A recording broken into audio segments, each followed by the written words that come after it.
내년 임관식 날 화장 잘 받게 해줘야겠다. 기대해라! 임관식을 불과 몇 시간 앞둔 밤 한 부사관 후보생은 동기생의 잔인한 폭행에 피멍으로 만신창이가 됩니다.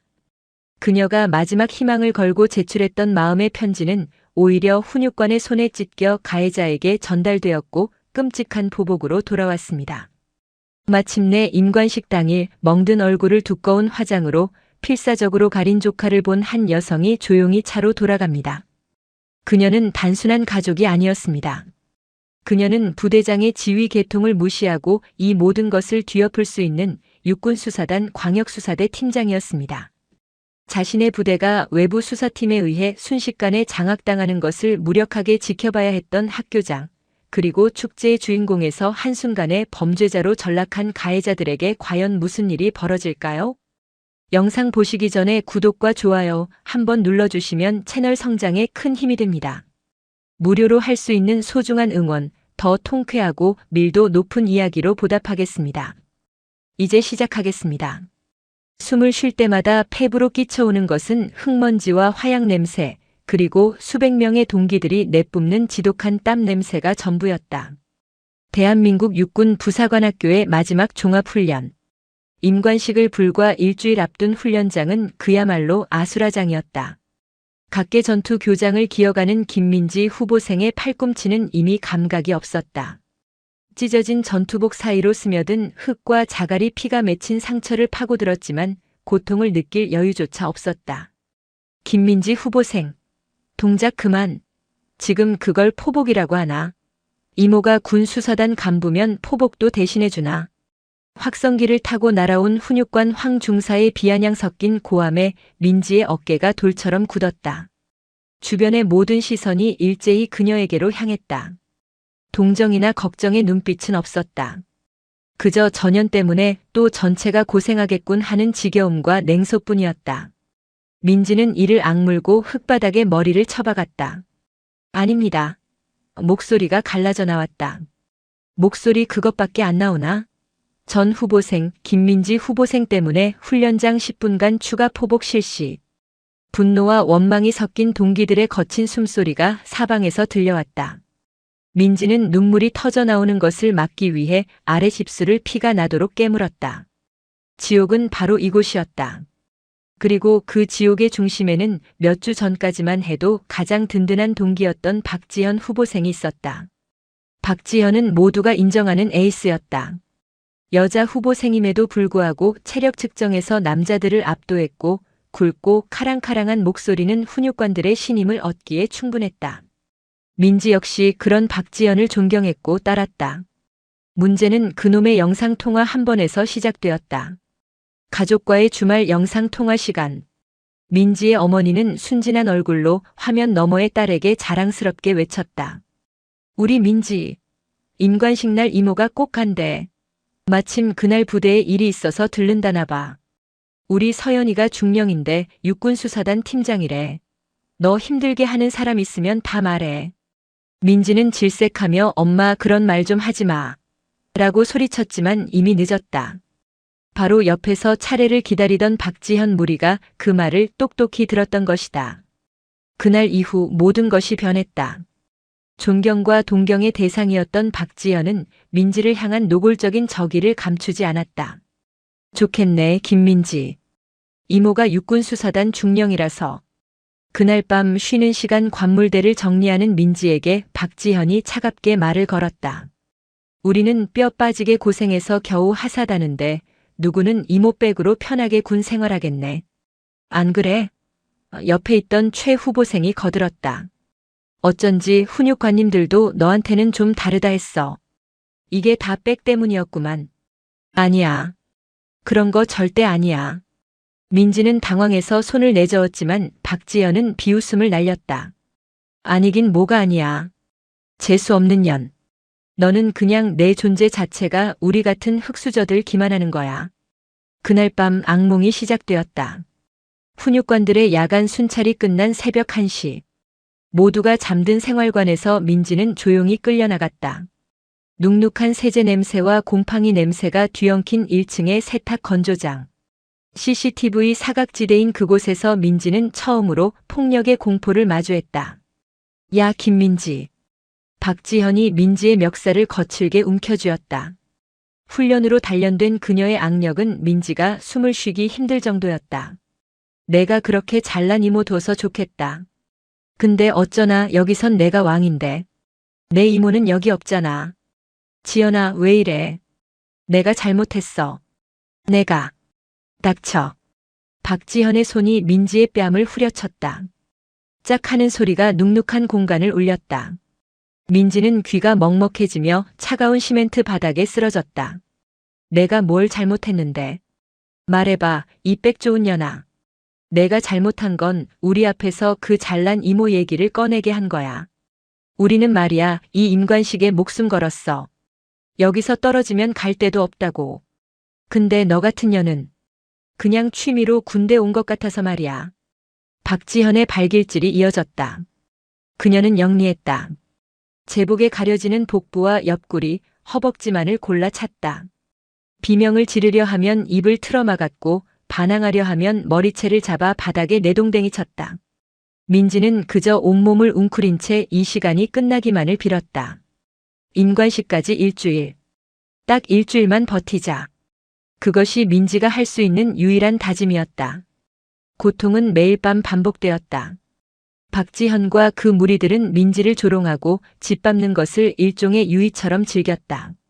훈련 중에 일부러 민지의 군장을 무겁게 만들었고 식사 시간에 몰래 발을 걸어 식판을 엎게 했다. 그럴 때마다 황 중사는 어김없이 민지만을 질책했다. 김민지 후보생, 동기들한테 피해주지 마라. 이모 얼굴에 먹칠할 건가.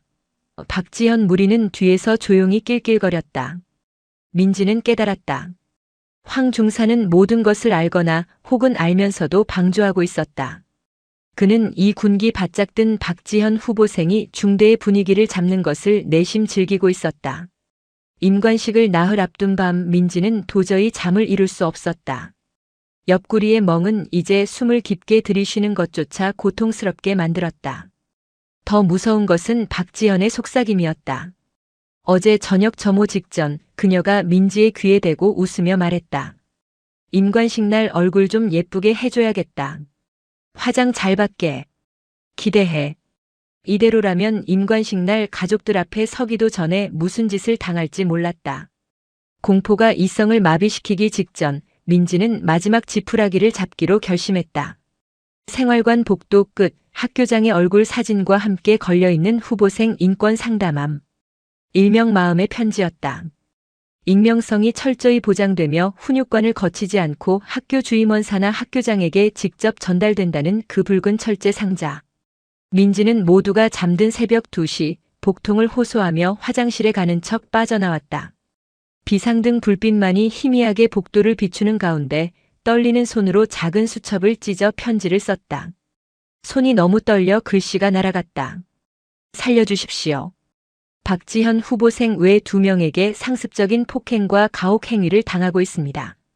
세탁 건조장에서 그녀는 차마 이모의 이야기는 적지 못했다. 그것이 모든 일의 발단이었지만 왠지 그 사실이 알려지는 것이 두려웠다. 황 중사에 대한 원망도 감히 적지 못했다.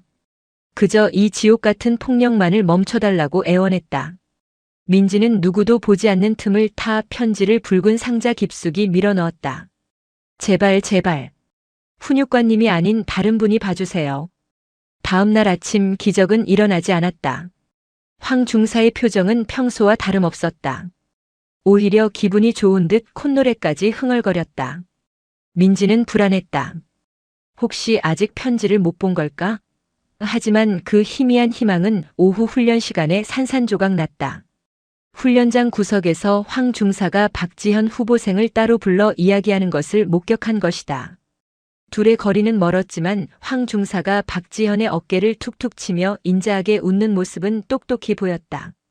그리고 박지현은 뒤돌아서며 민지를 향해 지옥의 악마와도 같은 섬뜩한 미소를 지어 보였다. 그날 밤 민지는 다시 세탁 건조장으로 끌려갔다. 이번에는 박지현 혼자가 아니었다.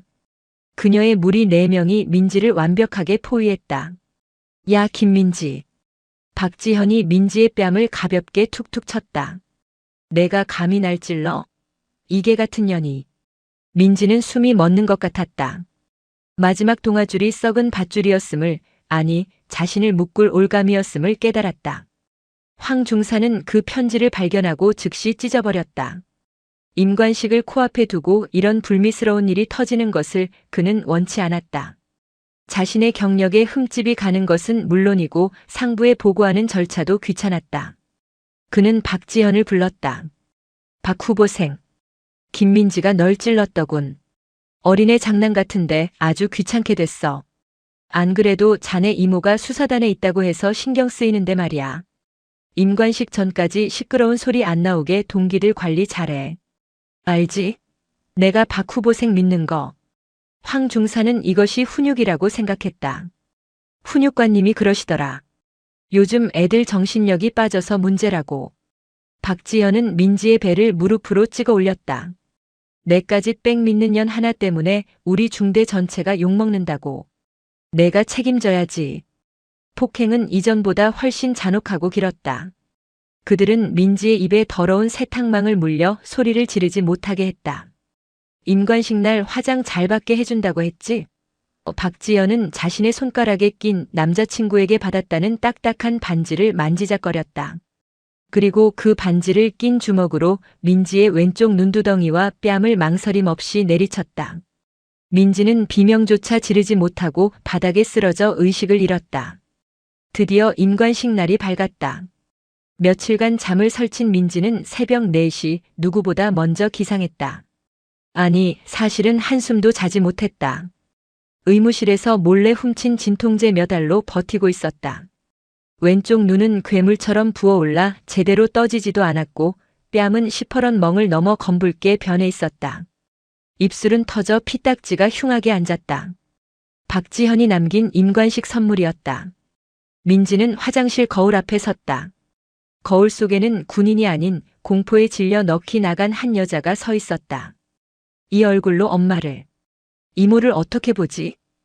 그녀는 동기에게 몰래 빌린 가장 두꺼운 파운데이션과 컨실러를 꺼냈다. 마치 벽에 시멘트를 바르듯 자신의 상처 위에 화장품을 겹겹이 덧칠했다. 멍 자국을 가리기 위해 필사적으로 문질렀다. 한 겹, 두 겹, 세 겹. 고통의 신음이 절로 나왔지만 멈출 수 없었다. 1시간 가까이 사투를 벌인 끝에야 겨우 흉측한 멍의 색깔이 옅은 갈색 정도로 가려졌다. 완벽하진 않았지만 이목구비가 뒤틀린 것처럼 부자연스러운 화장이 완성되었다. 부사관학교 연병장에는 이른 아침부터 축제의 열기가 가득했다. 군악대의 힘찬 연주가 울려 퍼졌고 전국 각지에서 모인 가족들은 자랑스러운 아들, 딸의 모습을 카메라에 담기 위해 분주했다. 민지의 엄마 이서영과 이모 이서현 중령도 참석자 석 앞자리에 앉아 있었다. 이서영은 아침부터 눈가가 촉촉했다. 어머 서연아, 저기 우리 민지 좀 봐. 맨 앞줄에 섰네. 아이고 저렇게 늠름할 수가. 고생해서 얼굴이 반쪽이 됐어. 쟨 어쩜 저렇게 화장을 짙게 했니? 오늘 주인공이라고 멋부렸나 봐. 호호. 이서현 중령은 그런 언니의 말에 옅은 미소를 지었지만 그녀의 눈은 단상 위에 도열한 조카에게 고정되어 있었다. 이 중령의 눈은 평범한 이모의 눈이 아니었다. 그것은 수십 년간 수많은 범죄자들과 거짓말쟁이들을 상대해 온 육군수사단 광역수사대 팀장의 날카로운 눈이었다. 그녀의 눈에 민지의 모습은 어딘가 부자연스러웠다. 걸음걸이가 미세하게 절뚝거려. 왼쪽 다리를 약간 끄는군. 그리고 저 화장. 저건 멋을 부린 화장이 아니야. 필사적으로 무언가를 가리려는 분장에 가까워. 평소 화장기 없는 얼굴만 보던 조카의 어색한 분칠은 그녀의 직업적 본능을 날카롭게 자극했다. 게다가 민지는 가족석을 향해 웃고 있었지만 그 웃음은 입꼬리만 겨우 올라간 채 눈은 전혀 웃고 있지 않았다. 마치 겁에 질린 사람처럼 보였다. 이에 본관은 육군 부사관 학교장으로서 이들의 임관을 명하는 바입니다. 학교장 박진수 대령의 우렁찬 선포와 함께 모든 후보생이 일제히 경례를 붙였다. 충성. 민지도 목이 터져라 외쳤다. 눈물이 핑 돌았다. 이것은 기쁨의 눈물이 아니었다. 드디어 이 지옥이 끝났다는 안도감, 그리고 이 끔찍한 몰골로 가족 앞에 서야 하는 자신에 대한 처절한 연민이었다. 그녀는 애써 입꼬리를 당겨 웃었다. 엄마와 이모를 향해 가장 밝은 미소를 지어 보였다. 임관식이 끝나고 가족들이 일제히 연병장으로 쏟아져 나왔다. 이서영은 우리 딸, 을 외치며 민지에게 달려가 꽃다발을 안기고 힘껏 껴안았다. 장하다 우리 민지. 고생했어. 정말 고생 많았어. 민지는 엄마의 품에 안기는 순간 자신도 모르게 숨을 멈췄다. 엄마의 손이 어젯밤 박지현에게 무차별적으로 맞은 옆구리를 강하게 눌렀기 때문이었다. 아주 짧은 신음이었지만 민지는 고통을 참아내며 얼굴을 미세하게 찡그렸다. 그것을 바로 옆에서 지켜보던 이서현 중령의 표정이 싸늘하게 굳었다. 엄마 이서영의 품에 안긴 민지가 터뜨린 그 짧은 신음. 그것은 연병장의 그 어떤 군악대 소리나 확성기 소리보다도 이서현 중령의 귓속에 날카롭게 파고들었다. 이 중령의 온몸에 찬물이 끼얹어진 듯한 감각이 스쳤다. 모든 감각이 곤두섰다. 그녀는 방금 전까지 조카의 임관을 축하하던 이모가 아니었다. 그녀는 수십 건의 강력 범죄 현장에서 단 하나의 거짓 숨소리도 놓치지 않는 육군수사단 광역수사대 팀장이었다. 언니. 이 중령의 목소리가 한 톤 낮아졌다. 이서영은 여전히 감격에 겨워 딸의 등을 토닥이고 있었다. 언니, 나 민지랑 잠깐 할 얘기가 있어. 저기 본부석 뒤에 시원한 물 파는 곳 있던데 언니가 물 좀 사다 줄래? 민지도 목마를 텐데. 나는 민지 계급장 삐뚤어진 것 좀 바로 달아주고 있을게. 이서영은 아무것도 눈치채지 못한 채 환하게 웃었다. 아이고, 우리 서연이가 제일 꼼꼼하지. 그래, 그래야지. 우리 딸 목마르지? 엄마가 금방 다녀올게. 이서영이 인파 속으로 분주하게 뛰어가는 그 몇 초의 시간. 이서현 중령은 민지의 어깨를 단단히 붙잡고 인적이 드문 연병장 구석, 본부석의 거대한 그늘 아래로 끌어당겼다. 축하의 열기로 소란스러운 주변과 달리 두 사람 사이의 공기는 얼어붙었다. 이 중령은 민지의 턱을 가볍게 하지만 거부할 수 없는 힘으로 잡아 돌렸다. 그리고 자신의 눈을 정면으로 마주보게 했다. 김민지 하사. 그녀는 조카를 계급으로 불렀다. 민지는 저도 모르게 예 이모 라고 대답했다가 황급히 예 이모님 이라고 정정하려 했지만 이모의 눈빛에 입이 얼어붙었다. 그 눈은 이모의 눈이 아니었다. 그것은 피의자를 신문하는 수사관의 눈이었다. 왼쪽 뺨 화장. 누가 했어? 질문이 아니었다. 취조였다. 분장 수준이야. 이 정도면 멍 자국을 가리려고 스펀지가 아니라 주걱으로 펴바른 수준이라고. 아까 엄마가 안을 때 신음소리 냈어. 옆구리 맞았지. 걸어올 때 왼쪽 다리 미세하게 절었다. 허벅지나 정강이에도 상처가 있나 보군. 말해. 누가 그랬어? 그 순간 민지가 버티고 있던 마지막 둑이 무너져 내렸다. 지난 몇 주간 지옥 같은 공포를 견디게 했던 임관식만 끝나면이라는 주문이 깨져버렸다. 이모의 정확한 지적은 위로가 아니라 자신이 얼마나 처참한 상태인지를 확인시켜주는 선고와도 같았다. 이모. 흐흐. 민지는 그 자리에 주저앉아 어린아이처럼 울음을 터뜨렸다. 두껍게 바른 화장품이 눈물과 뒤엉켜 흉측하게 흘러내리기 시작했다. 이 중령은 말없이 민지 옆에 쪼그려 앉아 조카의 등을 천천히 하지만 단단하게 쓸어주었다. 주변의 시선이 느껴졌지만 그녀는 아랑곳하지 않았다. 울어. 다 울고 말해. 지금부터 내가 하는 모든 말은 이모가 아니라 육군수사단 수사관이 듣는 공식적인 진술이야. 똑똑히 말해야 해. 민지는 울음 섞인 목소리로 모든 것을 털어놓기 시작했다. 박지현 후보생의 이름 그리고 그녀의 무리들. 이모가 수사단 중령이라는 거. 그걸 듣고 나서부터 그녀는 그것이 모든 일의 발단이었다고 고백했다. 건조장에서의 상습적인 폭행, 인격 모독, 식판을 엎었던 일까지. 그리고 가장 절망적이었던 순간을 이야기했다. 마음이. 편지를 썼어요. 살려달라고. 인권 상담함에. 썼는데.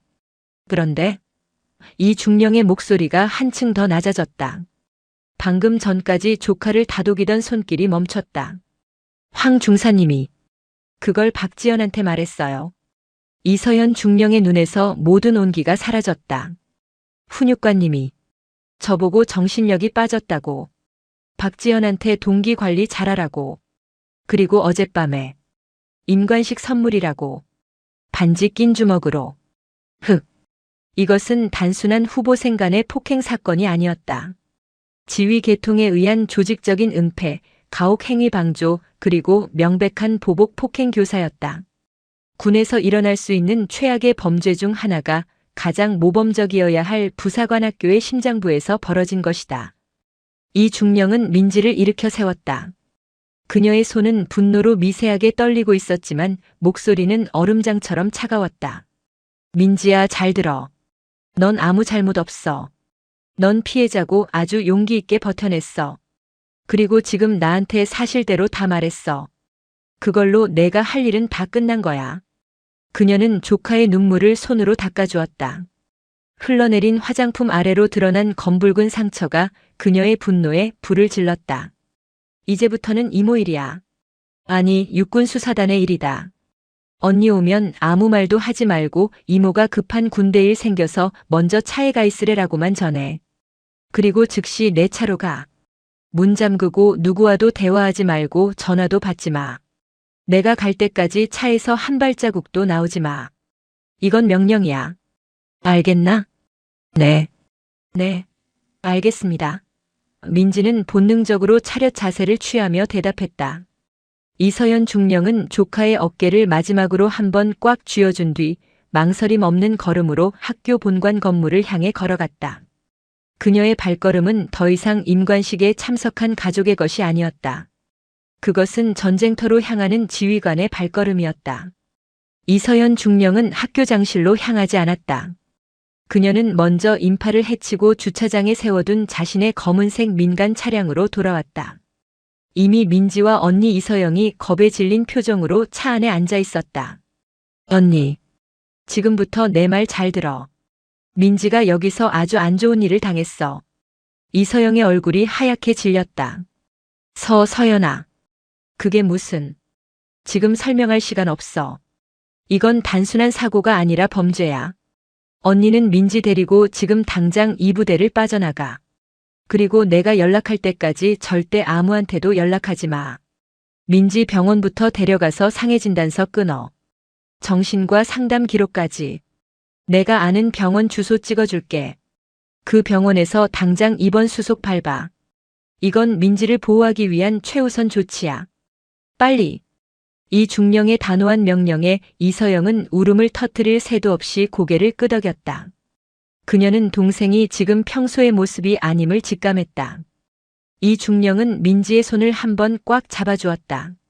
괜찮아. 이모가 다 해결할게. 넌 그냥 피해자로서 치료받을 준비만 해. 언니의 차가 부대 정문을 빠져나가는 것을 확인한 이 중령은 자신의 차에 홀로 남아 숨을 골랐다.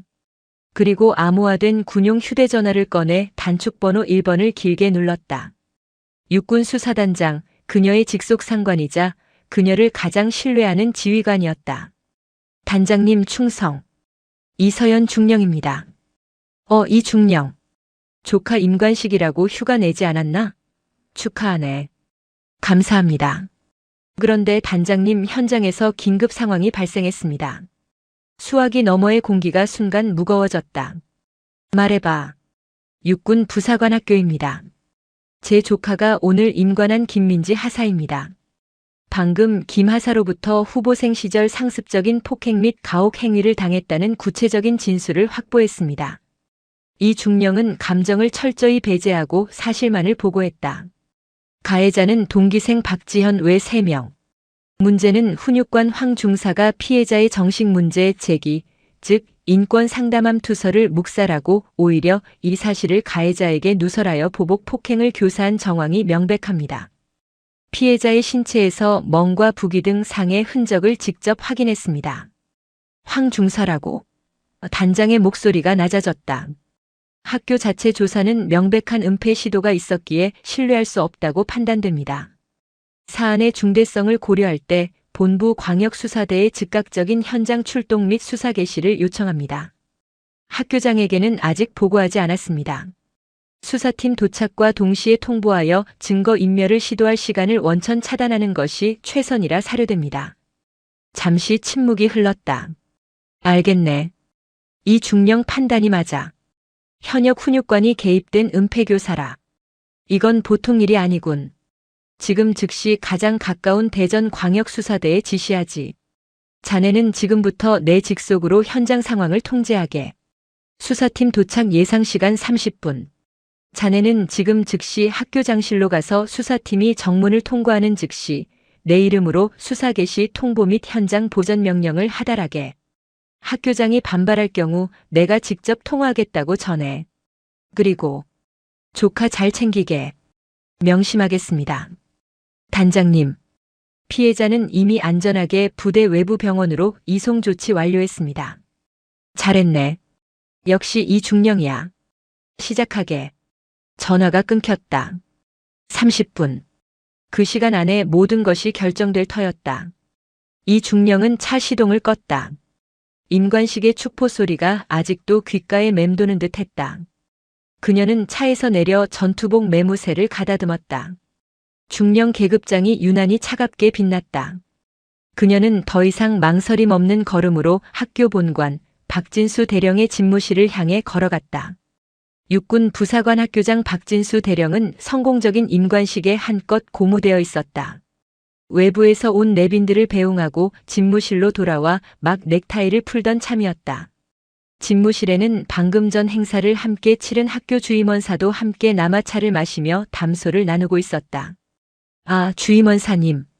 이번 기수도 아주 훌륭합니다. 황 중사가 중대를 아주 꽉 잡고 잘 키웠어요. 하. 그렇습니다, 학교장님.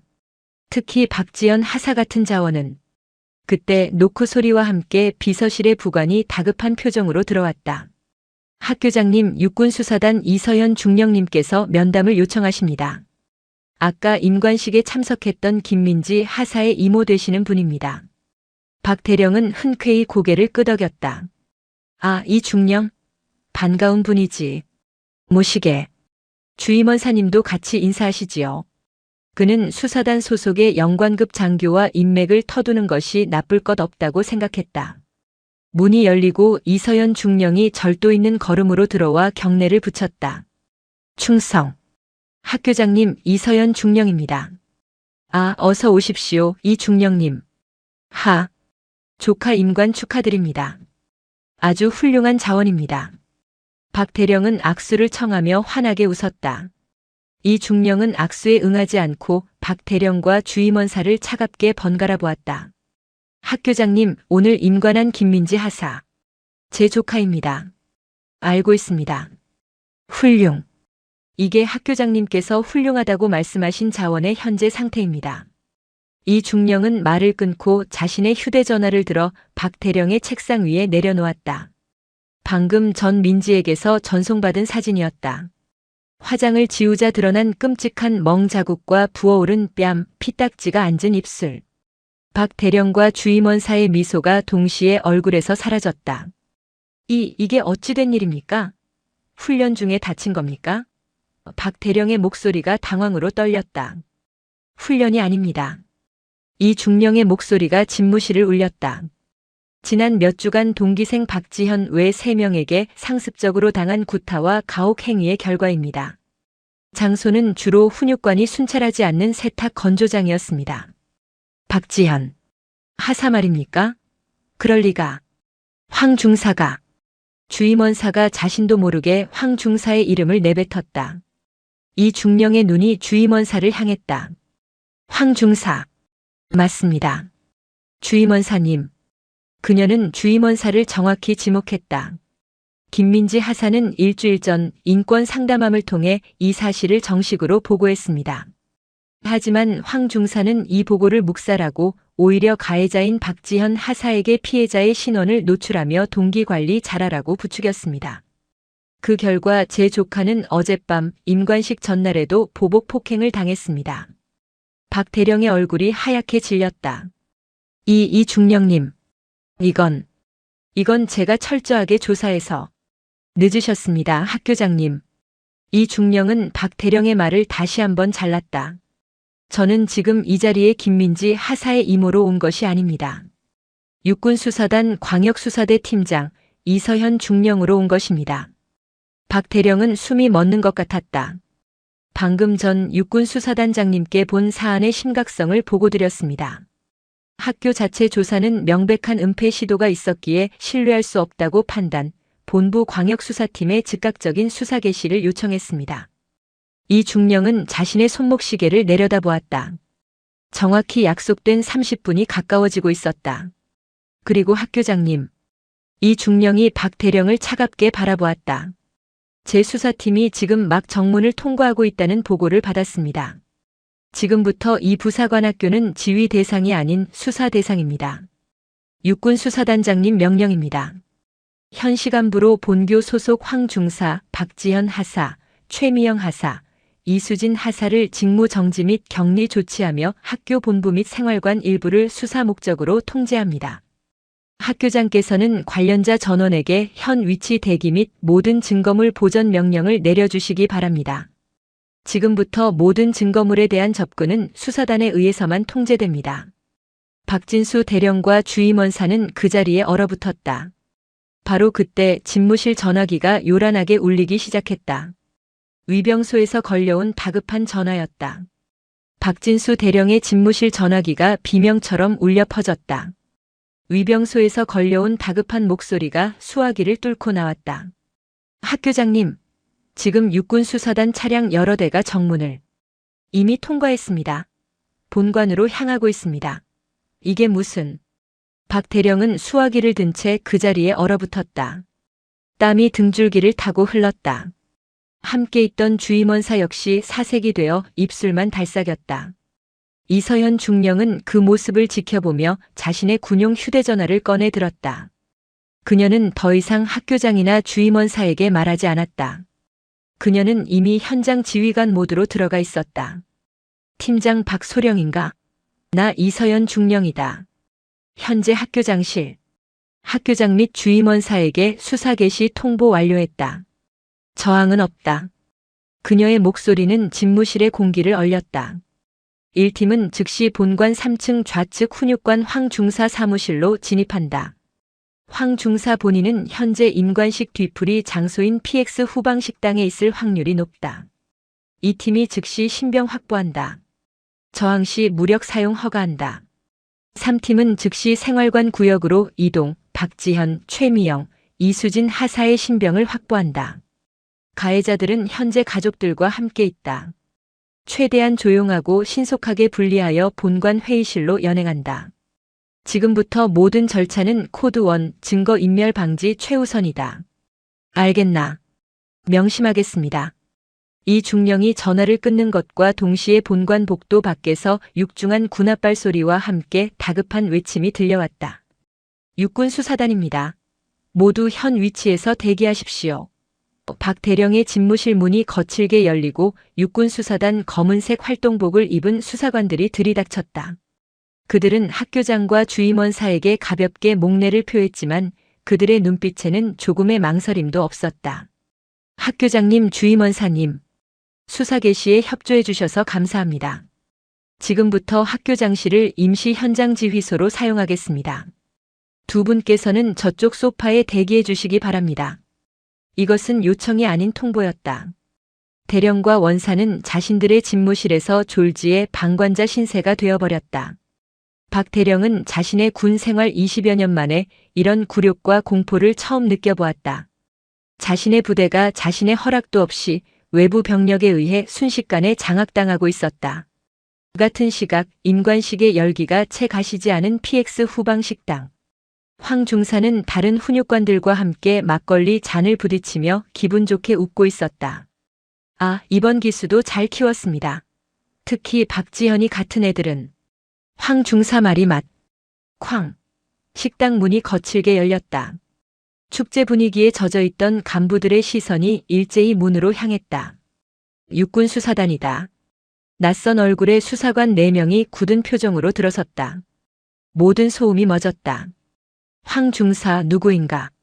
황 중사는 손에 든 막걸리 잔을 그대로 든 채 어리둥절한 표정으로 일어났다. 난데. 무슨 일? 육군수사단 광역수사대다. 황 중사.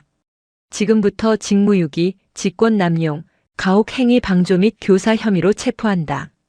당신은 변호사를 선임할 수 있으며 황 중사의 손에서 막걸리 잔이 쨍그랑 소리를 내며 바닥으로 떨어졌다. 뭐라고? 이거 나. 너네 뭔데 나한테 이래. 이거 안 나.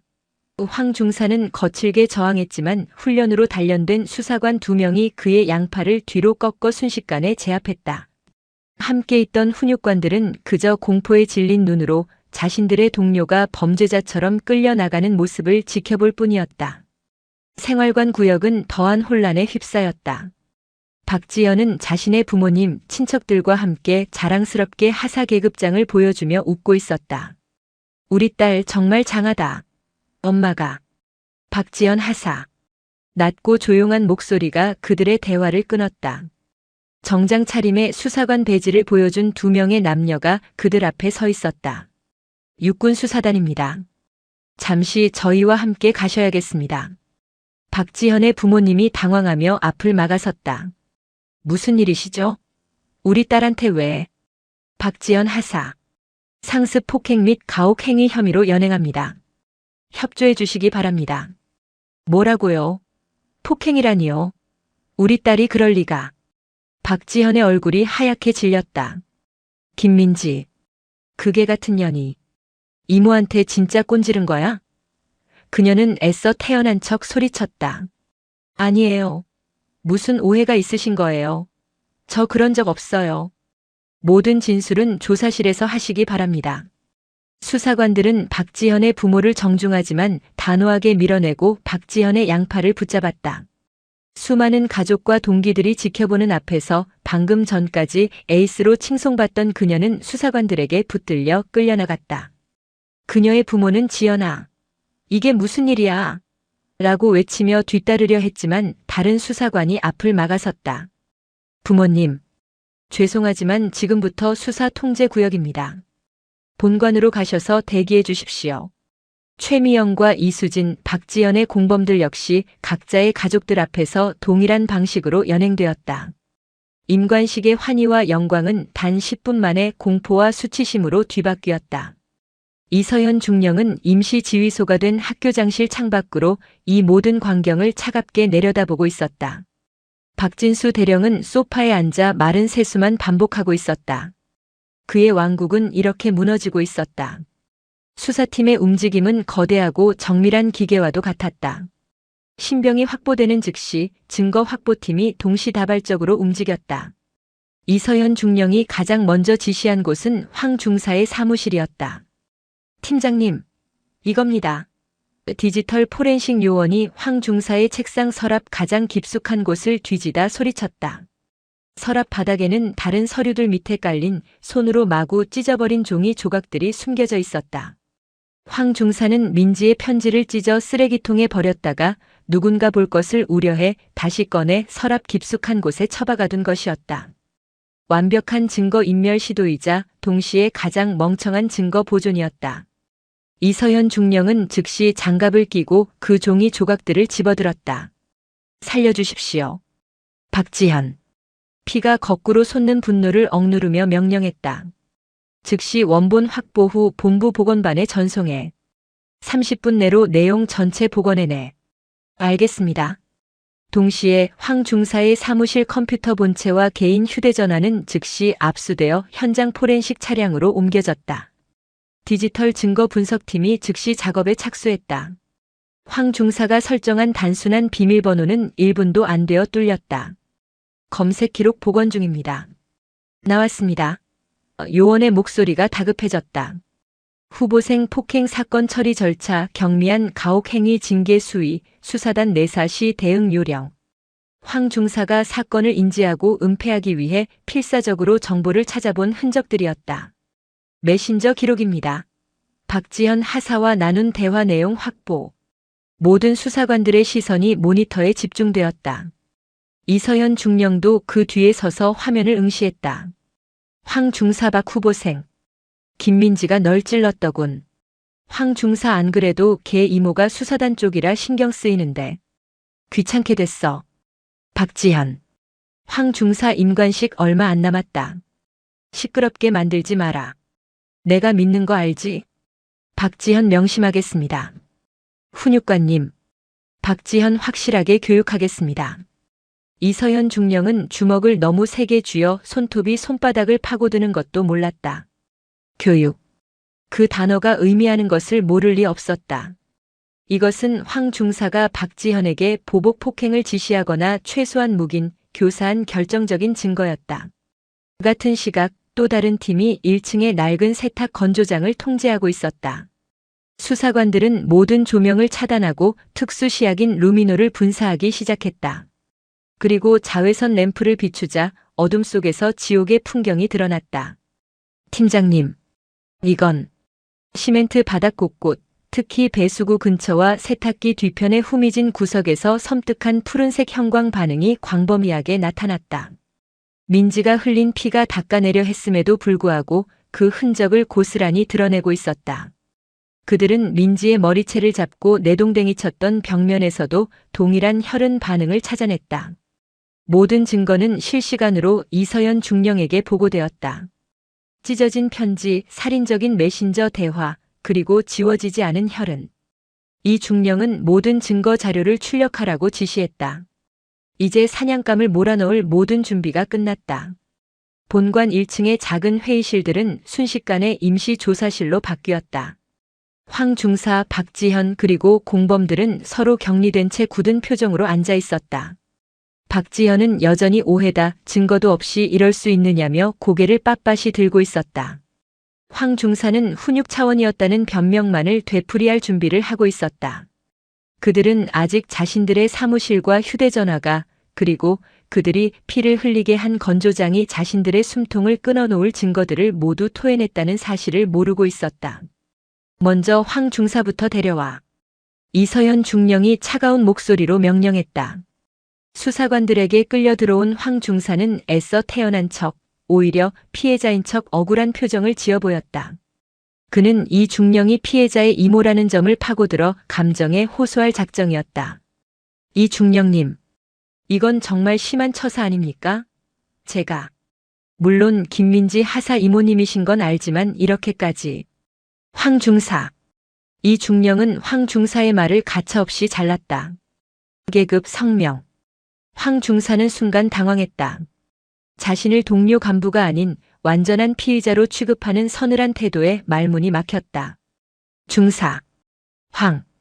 황진태입니다. 좋아. 황 중사. 이 중령은 조사실 테이블에 첫 번째 자료를 던졌다. 방금 전 복원된 민지의 찢어진 편지였다. 살려주십시오. 박지현 후보생에게. 황 중사의 눈동자가 격렬하게 흔들렸다. 이게 왜? 피해자의 1차 공식 보고서다. 이 중령이 말했다. 당신은 이걸 묵살하고 찢어버렸지. 직무유기야.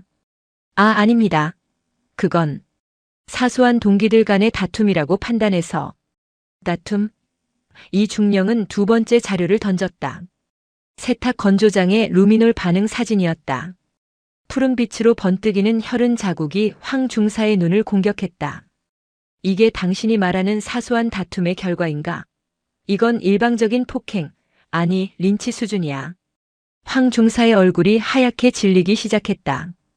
그건 제가 몰랐던 사실입니다.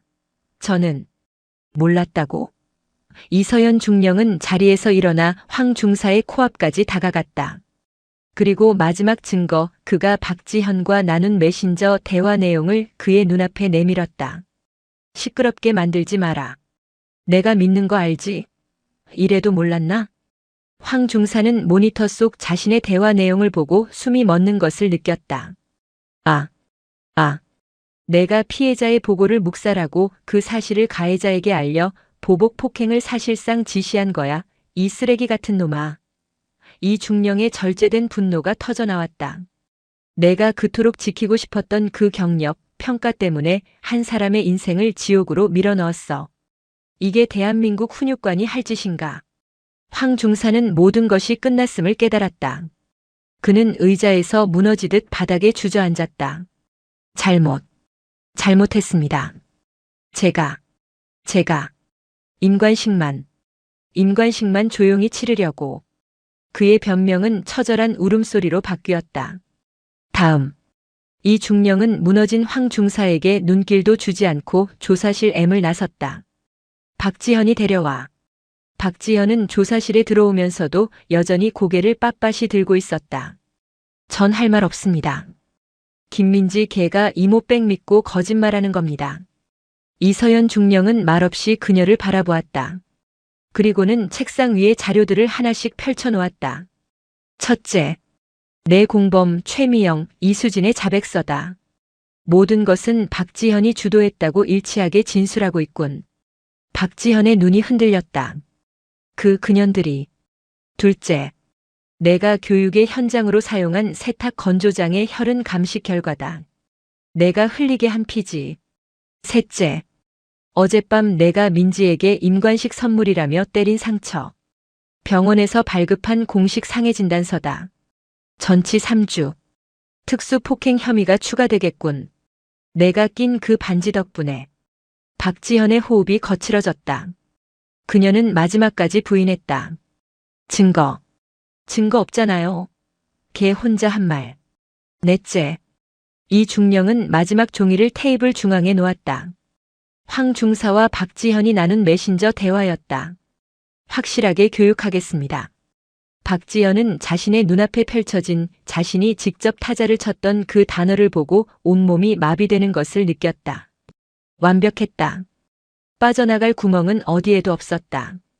그토록 자랑스러웠던 부모님의 얼굴, 에이스라며 치켜 세워주던 동기들의 시선, 그리고 이제 막 달았던 하사 계급장. 모든 것이 한순간에 재가 되어 사라지고 있었다. 아! 그녀의 입에서 의미 없는 소리가 터져 나왔다. 아니에요. 그건 그냥 장난이었어요. 장난? 이서연 중령이 책상을 내리쳤다. 내 장난 때문에 한 군인의 인생이 망가졌어. 너 같은 건 군인도 아니, 인간도 아니야. 조사 끝났으니 당장 입감시켜. 이서연 중령은 울부짖으며 끌려나가는 박지현을 뒤로하고 조사실을 나왔다. 차가운 밤 공기가 뺨에 와닿았다. 학교장실에서 창백한 얼굴로 대기하던 박진수 대령과 눈이 마주쳤다. 이 중령은 그를 향해 차갑게 말했다. 학교장님, 이제 시작입니다. 그날의 임관식은 환희가 아닌 피와 수치로 역사에 기록되었다. 육군 부사관학교는 개교 이래 가장 치욕적인 날을 맞았다. 학교장 박진수 대령의 지휘권은 이서연 중령이 이끄는 수사단이 정문을 통과한 순간 사실상 정지되었다. 그는 자신의 집무실에서 외부 수사관들이 자신의 부하들을 체포하고 사무실을 압수수색하는 모든 과정을 무력하게 지켜봐야만 했다. 학교의 모든 지휘 계통은 마비되었고 오직 육군 수사단의 명령만이 부대 전체를 지배했다. 몇 주 후 군단 보통군사법원 대법정. 그날의 영광을 함께 축하했던 가족들은 이제 피고인석과 피해자 가족석으로 나뉘어 앉아 있었다. 공기는 얼음장처럼 차가웠고 법복을 입은 군판사의 목소리만이 건조하게 울렸다. 피고인석에는 3명의 인물이 앉아 있었다. 황진태 전 중사. 그는 이미 현역 부적합 심의를 통해 강제 전역된 상태로 군복이 아닌 민간인 수의를 입고 있었다. 한때 훈육관의 위엄을 자랑하던 그의 어깨는 완전히 무너져 내렸고 초점 없는 눈은 법정 바닥만 향하고 있었다. 그리고 박지현, 최미영, 이수진. 그들은 하사가 아닌 전 후보생 신분이었다. 임관은 그날부로 즉각 취소되었고 그들은 하사 계급장을 달아본 지 불과 몇 시간 만에 불명예스럽게 군 신분을 박탈당했다. 그들의 부모는 방청석에서 차마 고개도 들지 못한 채 흐느끼고 있었다. 군검사가 자리에서 일어났다. 존경하는 재판장님. 이번 사건은 대한민국 육군의 명예를 실추시킨 것은 물론 한 인간의 존엄성을 무참히 짓밟은 흉악한 범죄입니다. 군검사는 준비한 증거들을 하나씩 제시했다. 첫 번째 증거. 이서현 중령의 팀이 황진태의 책상 서랍에서 확보한 손으로 찢겨진 김민지 하사의 마음의 편지 원본이었다. 복원된 편지의 내용이 스크린에 떠오르자 방청석에서는 탄식이 터져나왔다.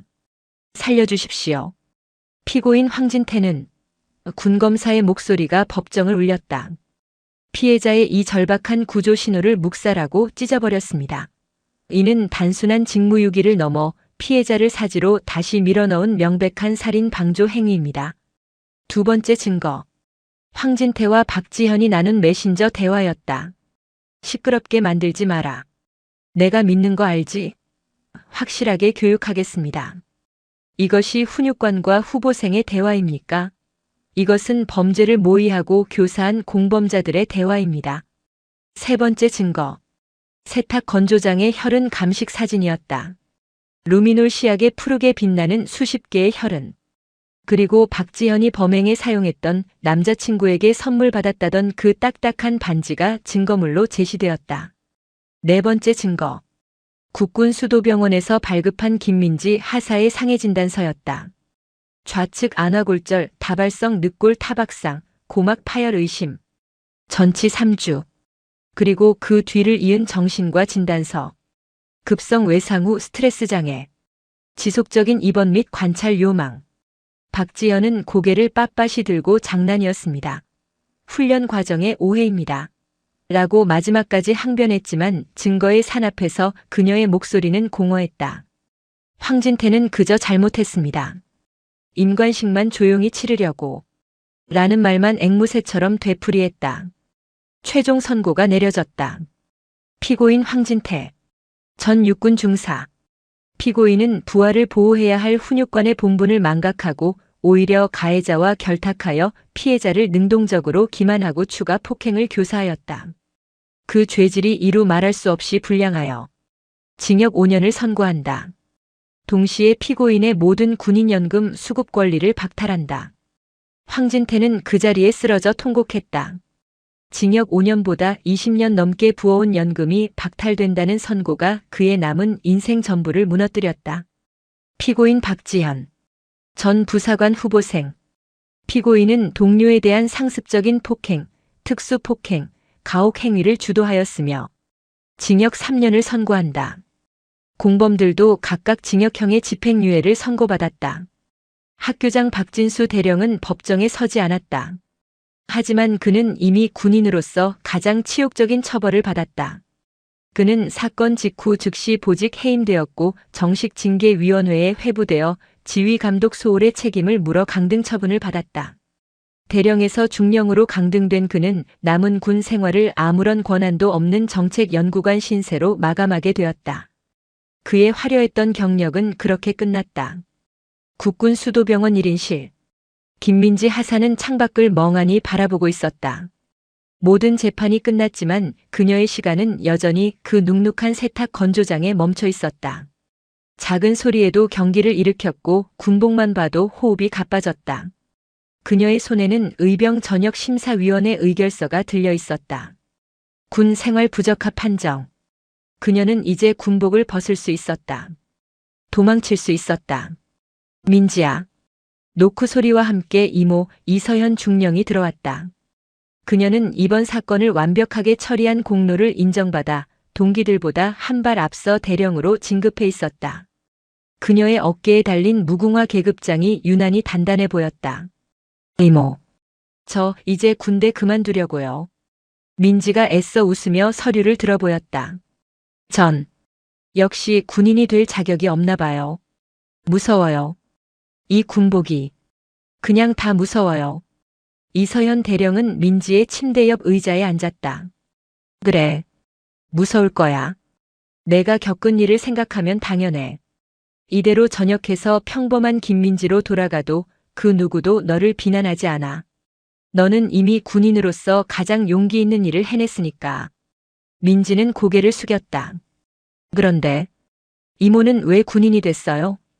이 대령은 잠시 창밖을 바라보았다.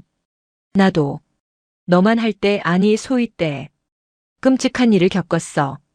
여군이라는 이유만으로 수사관이라는 이유만으로 수많은 벽에 부딪혔지.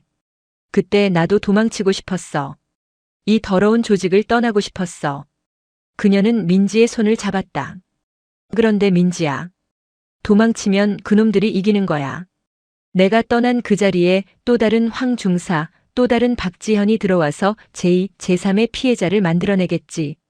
난 그게 싫었어. 이 대령은 가방에서 서류철 하나를 꺼냈다. 이거 봐. 그것은 민지가 썼던 찢어진 마음의 편지 복원 사본이었다. 내가 실패한 게 아니야. 너를 지켜주지 못한 이 낡아빠진 시스템이 실패한 거지. 나는 이 시스템을 바꾸려고 해. 그녀는 민지에게 새로운 보직 제안서를 내밀었다. 육군수사단 전입 요망. 떠나도 돼. 하지만 만약 내가 겪은 이 끔찍한 고통을 다른 후배들이 겪지 않게 하고 싶다는 마음이 조금이라도 남아있다면 도망치는 대신 싸워보는 건 어때? 제가 뭘 할 수 있는데요? 나처럼 되면 돼. 이 대령이 단호하게 말했다. 군사경찰 말입니까? 그래. 우리는 총 들고 싸우는 군인들만 지키는 게 아니야. 우리 내부의 적, 우리를 병들게 하는 이런 부조리로부터도 우리 군인들을 지켜야 해. 우리는 그런 일을 하는 사람들이야. 너는 누구보다 그늘진 곳이 어떻게 생겼는지 잘 알잖아. 우리에겐 너처럼 아픔을 아는 수사관이 필요해. 내가 그 증거가 되어야 해. 민지는 이모의 눈을 바라보았다. 그곳에는 자신을 향한 무한한 신뢰가 담겨 있었다. 그녀는 의병 전역 심사 의결서를 천천히 구겨 쓰레기통에 던져 넣었다. 그리고 이모가 내민 전입 요망서에 떨리는 손으로 서명하기 시작했다. 어떻게 하면 이모처럼 될 수 있어요? 이서현 대령의 입가에 비로소 그날 임관식 이후 처음으로 옅은 미소가 떠올랐다. 몇 달 뒤 육군 본부 대회의실. 육군의 모든 별들이 모인 최고 지휘관 회의. 이서현 대령이 발제자로 나섰다. 그녀는 스크린에 민지의 찢어진 편지를 띄웠다. 여러분, 이것이 현재 우리 군 인권 상담함의 현주소입니다. 이것은 신고함이 아니라 피해자의 신원을 가해자에게 알려주는 고발함이자 증거를 인멸하는 파쇄기에 불과합니다. 훈육관이 열쇠를 가지고 있는 신고함을 어떻게 신뢰하겠습니까? 회의장이 술렁였다. 한올로 장군이 불쾌한 듯 마이크를 잡았다. 이 대령, 그럼 지휘 체계를 무시하자는 건가? 훈육관의 권위가 무너지면 부대 통솔은 어떻게? 통솔이요?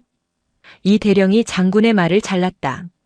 폭력과 은폐로 유지되는 권위는 권위가 아니라 포갑입니다. 지휘관이 부하를 보호하지 못하는 지휘 체계는 지금 당장 무너져야 합니다. 그녀는 다음 장표를 넘겼다. 거대한 QR코드 이미지였다. 저는 오늘 이 낡아빠진 붉은 철제 상자를 대체할 새로운 시스템을 제안합니다. 육군수사단 직통신고 QR코드입니다. 앞으로 육군훈련소, 부사관학교, 장교학교를 포함한 모든 신병교육기관의 생활관, 화장실, 식당, 심지어 PX까지 모든 장소에 이 QR코드를 부착할 것입니다. 이 QR코드를 스캔한 신고는 그녀의 목소리가 회의실을 압도했다. 중대장이나 훈육관, 학교장에게 가지 않습니다. 지휘 계통을 전부 건너뛰고 즉시 암호화되어 제 사무실 육군수사단 중앙서버로 직통 보고됩니다. 신고가 접수되는 순간 지휘관의 인지 여부와 관계없이 수사관이 배정될 것입니다. 우리는 그들의 이모가 그들의 삼촌이 되어줄 것입니다.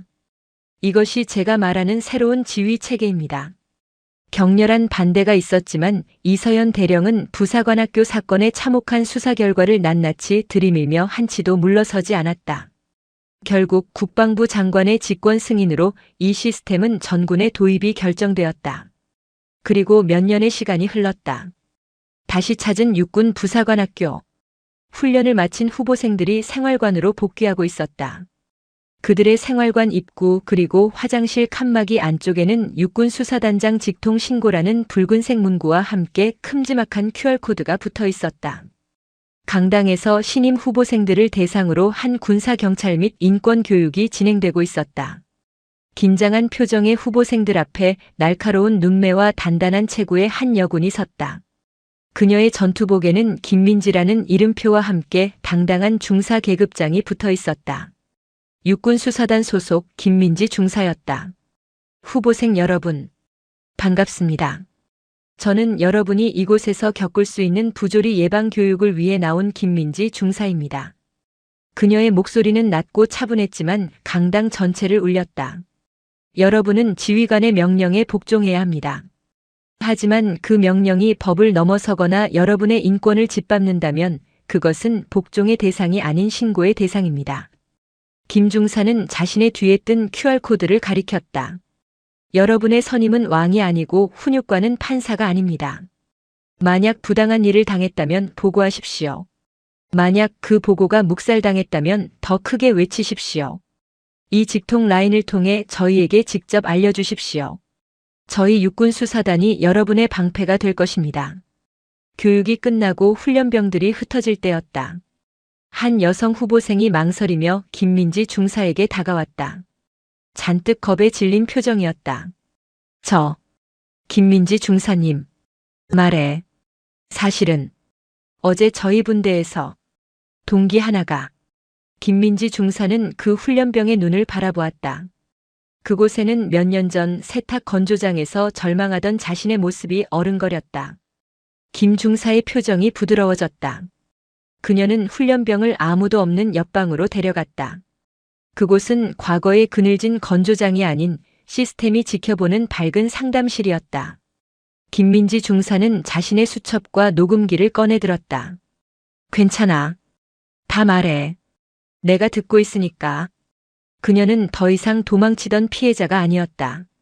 그녀는 누군가의 절박한 목소리를 듣고 그들을 지키기 위해 싸우는 가장 강인한 군인이 되어 있었다. 야, 거기 여군. 너 어디 소속이야? 낙엽 갖고 뭐하냐? 단풍놀이 왔어?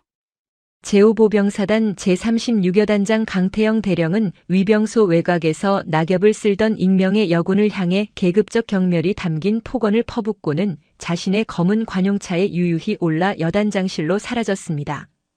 흙먼지가 묻은 채 그 모욕을 고스란히 감당해야 했던 그녀의 눈빛은 흔들림이 없었습니다. 하지만 낡은 작업복 안에서 익명의 그녀는 작은 검은색 수첩 하나를 꺼냈습니다. 그녀가 참다 못해 펜 끝에 힘을 주어 적어 내려간 첫 문장은 다름 아닌 곧 부임할 자신의 부대인 제5보병사단 여단장 강태영 대령의 징계 사유였습니다. 여러분, 날씨가 많이 추워졌죠? 항상 건강 조심하시고 오늘 이야기도 재미있게 들어주세요. 그럼 시작하겠습니다. 제36보병 여단장 강태영 대령은 48세의 강직한 군인이었다. 육군사관학교 출신인 그는 실력과 노력만으로 이 험지에서 연대장 직함을 달았고 이제는 장군 소장 진급 심사를 목전에 두고 있었다. 그는 완벽주의를 넘어선 강박증을 갖고 있었고 부하들에게는 두려움의 대상이었다. 특히 신임 사단장의 부임을 앞두고 그의 예민함은 극에 달했다. 이게 지금 여단 위병소라고 만들어 놓은 건가? 여단장 부임을 앞두고 이런 꼴을 보일 참이야? 강 대령의 불호령이 여단 본부 위병소 초소를 강타했다. 위병소 앞에는 며칠 전 내린 가을비에 젖어 검게 변한 낙엽들이 여기저기 뭉쳐 있었고 낙엽에 섞인 진액 발자국들이 위병소 바닥을 더럽히고 있었다. 그의 앞에는 위병소 최고참 근무자인 윤준호 상사가 부동자세로 서 있었다. 윤 상사는 이 부대에서 15년 가까이 복무한 베테랑 부사관이었다. 묵묵하고 성실하여 병사들에게는 아버지 같은 존재였지만 강 대령 앞에서는 늘 죄인처럼 고개를 숙여야 했다. 강 대령은 장갑 낀 손으로 위병소 유리창에 희미한 물때를 쓱 닦아내고는 윤 상사의 가슴에 달린 계급장으로 손가락을 문댔다. 윤 상사, 당신 여기서 뭐 하는 건가? 이 꼴을 보이려고 소장님 맞이할 준비를 했나? 당신 눈에는 이런 게 안 보이나? 아니면 상사 계급 달았다고 이제 눈에 뵈는 게 없는 건가? 죄송합니다. 여단장님, 즉시 시정하겠습니다. 윤 상사는 이를 악물고 대답할 뿐이었다. 강 대령은 혀를 차며 돌아서서는 위병소 입구에 쌓인 낙엽 무더기를 발로 툭툭 찼다. 저 지저분한 낙엽들 당장 치워. 마치 부대가 정리도 안 된 야영지 같잖아. 병사들 놀리지 말고 제대로 작업 지시해. 그의 말을 끝으로 검은색 관용차가 거친 소리를 내며 여단장실을 향해 사라졌다. 윤 상사는 강 대령의 뒷모습을 바라보며 주먹을 꽉 쥐었다. 10년 전 자신이 중사였을 때 당시 작전 소령이었던 강태영이 그의 간부 지원 서류를 찢으며 부사관은 머리 쓰는 일 말고 몸 쓰는 일이 어울린다고 모욕했던 기억이 다시 떠올랐다. 그 후로 그의 진급은 계속해서 늦춰졌고 동기들이 이미 원사를 바라볼 때 그는 겨우 상사 계급을 유지하고 있었다. 그 모욕은 그의 군 생활 전체를 짓누르는 족쇄였다. 다음 날 새벽 연천에는 서리가 내렸다. 신임 사단장 부임일이 바로 코앞이었다. 어제 강 대령에게 호되게 당한 위병소는 그야말로 비상 상태였다. 윤준호 상사는 일병 김태수, 병장 박현우 등 위병소 근무자들을 데리고 낙엽 청소와 시설 정비를 서두르고 있었다. 김일병, 저기 위병소 좌측 보행로 낙엽은 빗자루로 쓸지 말고 반드시 갈퀴로 긁어 모아. 물기 먹은 낙엽은 빗자루로 안 돼. 박 병장, 여단장님 차 지나가시는 동선 한 번 더 쓸고 물 청소 후에 마른 걸레질해. 병사들이 부산하게 움직이고 있을 때였다. 위병소 정문에서 조금 떨어진 곳, 병사들의 손이 잘 닿지 않는 외곽 보행로에서 누군가 쪼그려 앉아 부지런히 낙엽을 긁어 모으고 있었다. 낡은 작업복에 흙먼지가 잔뜩 묻은 전투화, 땀과 흙으로 범벅이 된 얼굴. 계급장도 제대로 보이지 않았다. 윤 상사는 새로 전입 온 하사나 아니면 작업을 지원 나온 여군 장교일 거라고 짐작했다. 저기 작업 지원 나오셨습니까? 고생이 많으십니다. 윤 상사가 인사를 건네자 그녀는 고개를 들어 희미하게 웃어 보였다. 그녀의 얼굴은 흑투성이었지만 눈빛만은 맑고 단단했다. 아닙니다. 낙엽이 너무 깊게 쌓여서요. 이쪽이 바람을 많이 타는 모양입니다. 건조해야 할 곳까지 물먹은 낙엽이 뭉쳐서 습기를 잔뜩 머금고 있더군요. 그녀의 목소리는 조용했지만 힘이 있었다. 마치 부대 환경을 분석하는 듯한 어투에 윤 상사는 잠시 의아함을 느꼈다. 그때 까만색 세단 한 대가 거친 소리를 내며 위병소 앞에 급정거했다. 강태영 대령이었다. 그는 정비 지시가 제대로 이행되었는지 불시에 확인하러 온 것이었다. 차에서 내린 강 대령의 눈은 살기로 번뜩였다. 그는 깨끗해진 위병소 내부를 훑어보더니 외곽 보행로 구석에서 낙엽을 쓸고 있는 여군을 발견했다. 강 대령의 미간이 흉포하게 구겨졌다. 그의 눈에 비친 흑투성이의 여군은 사단장 부임을 앞둔 신성한 위병소를 더럽히는 오점 그 자체였다. 저건 또 뭐야? 강 대령이 성큼 그녀에게 다가갔다. 윤 상사가 여단장님 하고 무언가 말하려 했지만 강 대령의 기세에 눌려 한마디도 꺼내지 못했다. 주변에서 작업하던 김일병과 박 병장은 그 자리에 얼어붙었다. 강 대령은 쪼그려 앉은 여군의 바로 앞에서 멈춰섰다. 그는 그녀를 위아래로 훑어보며 경멸이 가득한 목소리로 내뱉었다. 어디 소속이야? 지금 여기가 어디라고 흙바닥에서 낙엽이나 긁고 있어? 여군이 할 일이 그렇게 없나? 여군은 천천히 일어섰다. 그녀의 키는 강 대령보다 한 뼘은 작았지만 그녀의 눈빛은 흙탕물 속에서도 흔들림이 없었다. 외곽 보행로 청소 중이었습니다. 청소? 청소는 작업병들이 하는 거야. 당신이 할 일이 아니라고.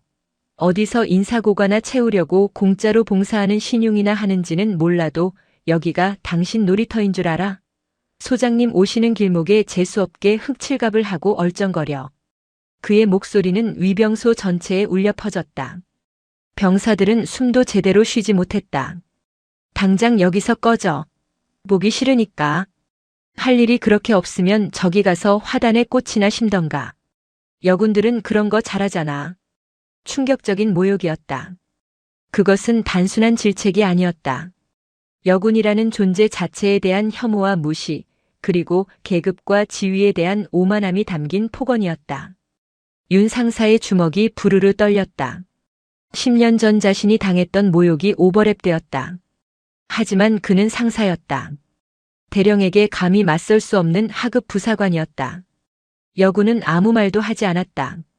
그녀는 그저 강 대령의 눈을 잠시 바라보았다. 그 고요한 시선에 강 대령은 오히려 기분이 더 나빠졌다. 뭘 째려봐. 당장 안 꺼져? 여군은 몸을 돌려 흙 묻은 손을 작업복에 쓱쓱 닦았다. 그리고는 한마디 대꾸도 없이 흔들림 없는 걸음걸이로 위병소를 떠났다. 그녀가 사라지자 강 대령은 윤 상사에게 고개를 돌렸다. 윤 상사, 당신은 위병소 관리자라는 작자가 저런 것 하나 통제 못하나? 앞으로 저런 잡것들 위병소 근처에 얼씬도 못하게 해. 알겠나? 단결. 알겠습니다. 강 대령은 침을 뱉고는 관용차에 올라타 여단장실로 사라졌다. 위병소에는 지독한 침묵만이 남았다. 일병 김태수가 떨리는 목소리로 물었다. 윤 상사님, 방금 저 여군 간부님 괜찮으실까요? 강 대령님 너무하십니다. 윤 상사는 대답 대신 여군이 떠난 자리에 떨어져 있는 작은 검은색 수첩을 주워들었다. 강 대령이 폭풍처럼 휩쓸고 간 위병소는 정적에 휩싸였다. 윤 상사는 흙먼지가 묻은 검은색 수첩을 멍하니 바라보았다. 그는 수첩을 열어볼 생각도 하지 못했다. 그저 방금 전에 그 끔찍한 광경을 머릿속에서 지우려 애쓸 뿐이었다. 상사님, 그 수첩 아까 그분 것 아닙니까? 병장 박현우의 말에 윤 상사는 정신을 차렸다. 그는 수첩을 열었다. 군용 수첩이 아니었다. 시중에서 파는 평범한 수첩이었다. 하지만 그 안에 적힌 내용은 평범하지 않았다. 첫 장에는 깨끗한 필체로 열쇠부대 제36여단 위병소 시설 점검이라는 제목이 적혀 있었다. 윤 상사는 자신도 모르게 침을 삼켰다. 하나. 위병소 외곽 보행로. 주변 조경 소나무에서 발생하는 송진과 낙엽이 엉겨붙어 토양의 산성화 및 배수 불량을 야기함. 단순 청소가 아닌 보행로 주변 필터 매트 설치 및 낙엽 처리 시스템 보강 필요.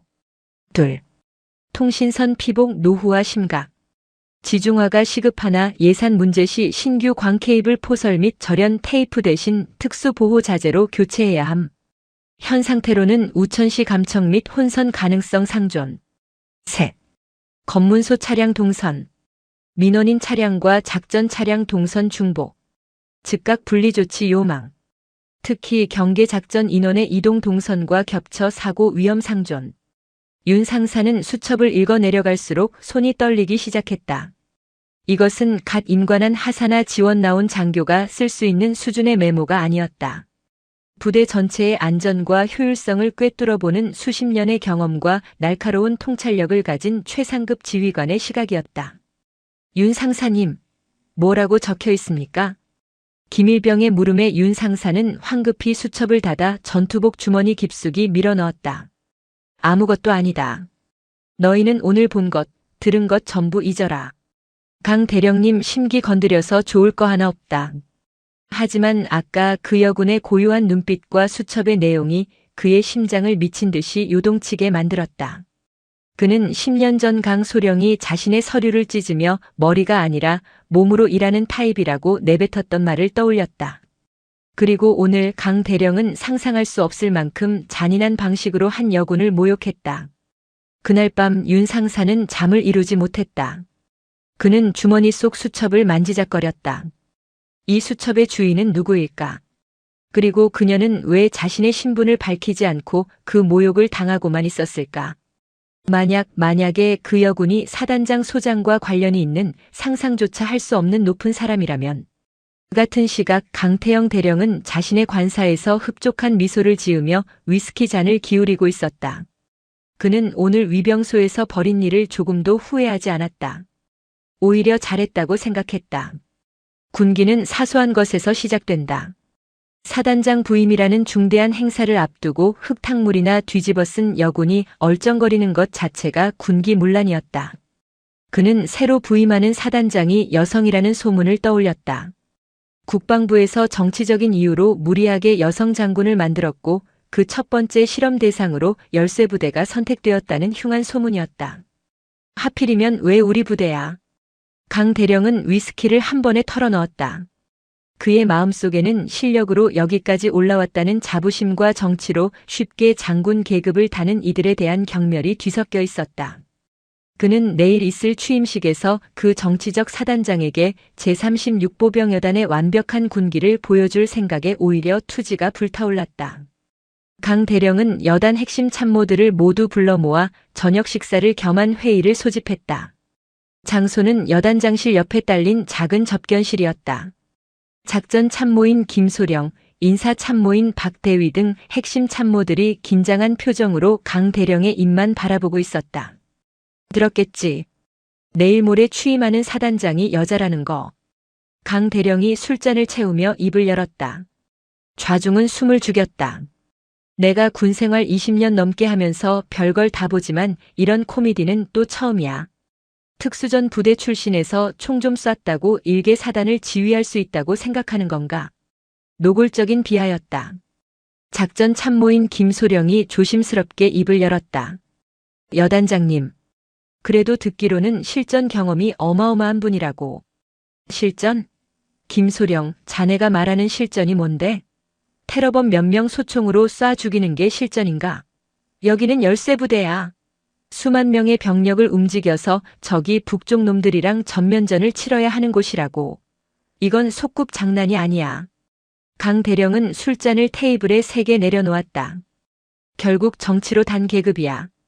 보여주기식 쇼를 하려고 여성도 이만큼 챙긴다. 뭐 그런 거지. 내일 모레 취임식 할 때도 기자들 바글바글하게 몰고 와서 선전하러 오는 거 아니겠어? 나는 그런 꼴 못 봐. 내 부대는 그런 정치 노름에 휘둘릴 수 없다고. 그의 목소리는 점점 커졌고 얼굴은 술기운과 분노로 붉게 달아올랐다.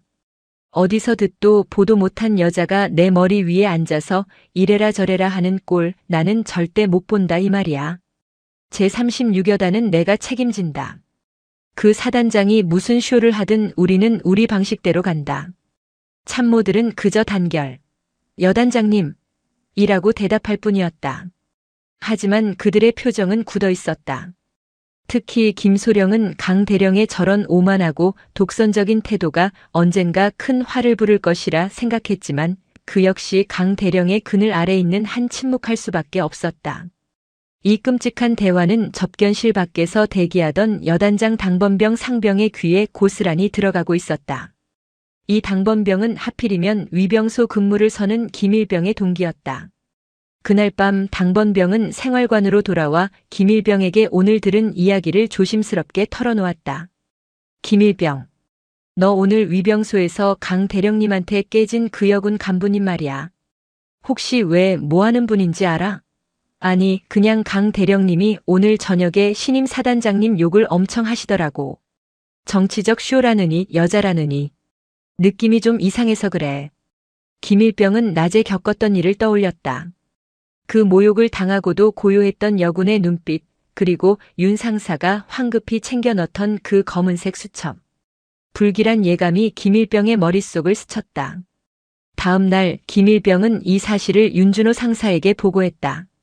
윤 상사님, 어제 강 대령님께서 접견실에서 신임 사단장님을 정치적 쇼라고 비하하셨다고 합니다. 여단장님 당번병인 제 동기가 직접 들었다고 합니다. 윤 상사는 아무 말 없이 하늘만 바라보았다. 그의 손에는 어제 주운 그 검은색 수첩이 굳게 쥐어져 있었다. 그는 결심했다. 이 수첩을 주인에게 돌려줘야겠다고. 그리고 오늘 들은 이 끔찍한 비하 발언도 함께 전해야 할지도 모른다고 생각했다. 그는 수첩 첫 장에 적힌 열세부대라는 글자 밑에 연필로 작게 쓰인 이름을 발견했다. 서유진. 그는 그 이름이 신임 사단장의 이름이라는 것을 아직 알지 못했다. 취임식 당일이 밝았다. 열세부대 연병장은 팽팽한 긴장감과 절도 있는 움직임으로 가득 찼다. 각 여단과 직할 부대 장병들이 수천 개의 점이 되어 거대한 사각형을 이루었고 단상에는 군단장과 인근 부대 지휘관들 그리고 지역 유지들까지 자리하고 있었다. 강태영 대령은 제36보병 여단장 자격으로 단상 가장 앞줄에 서 있었다. 그의 전투복은 한치의 흐트러짐도 없이 다려져 있었고 전투화는 거울처럼 빛났다. 그는 자신의 여단 병력들이 가장 완벽한 대우를 갖춘 것을 확인하고는 만족스러운 표정을 지었다. 오전 10시 정각. 군악대의 웅장한 연주와 함께 장내 아나운서의 목소리가 연병장에 울려 퍼졌다. 지금부터 제5보병사단 신임 사단장 서유진 소장님의 입장이 있겠습니다. 서유진.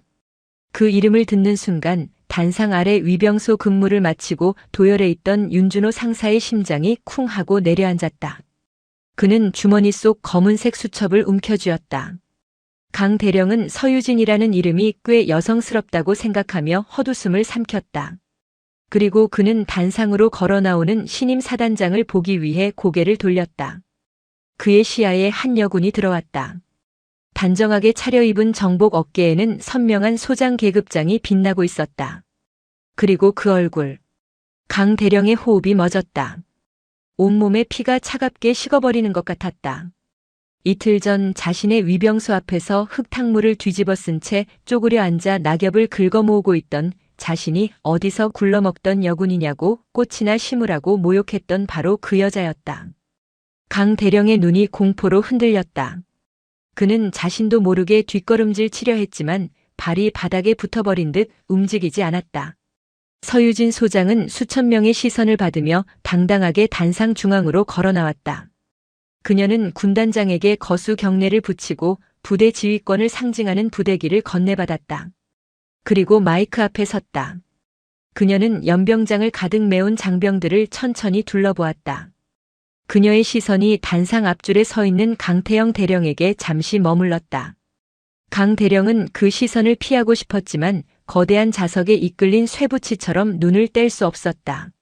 서유진 소장의 눈빛은 이틀 전 낙엽 앞에서와 똑같았다. 고요하고 깊고 모든 것을 꿰뚫어보는 듯 했다. 이윽고 그녀의 맑고 단단한 목소리가 마이크를 통해 울려 퍼졌다. 자랑스러운 열쇠부대 장병 여러분. 오늘부로 여러분의 사단장으로 부임한 소장 서유진입니다. 단결. 그녀는 준비된 원고를 보지 않았다. 나는 20년간 특수전 부대에서 임무를 수행했습니다. 그곳에서 내가 배운 단 하나의 진리는 우리의 진정한 적은 외부에만 있지 않다는 것입니다. 연병장이 조용해졌다. 우리의 진정한 적은 우리 내부의 오만과 편견입니다. 실력이 아닌 성별로 동료를 판단하는 편견. 계급이 곧 인격이라 착각하는 오만. 그것이야말로 전투에서 우리를 패배하게 만들 진짜 적입니다. 강 대령은 식은땀이 등을 타고 흐르는 것을 느꼈다. 저 말은 명백히 자신을 향한 말이었다. 서유진 소장은 계속해서 말을 이어갔다. 나는 부임하기 며칠 전 이 부대의 심장인 위병소를 둘러보았습니다. 그곳에서 나는 열쇠부대의 현재를 보았습니다. 낙엽은 수북하게 쌓여 있었고 통신선은 끊어지기 직전이었으며 안전동선은 엉망이었습니다. 강 대령은 이제 숨을 쉴 수 없었다.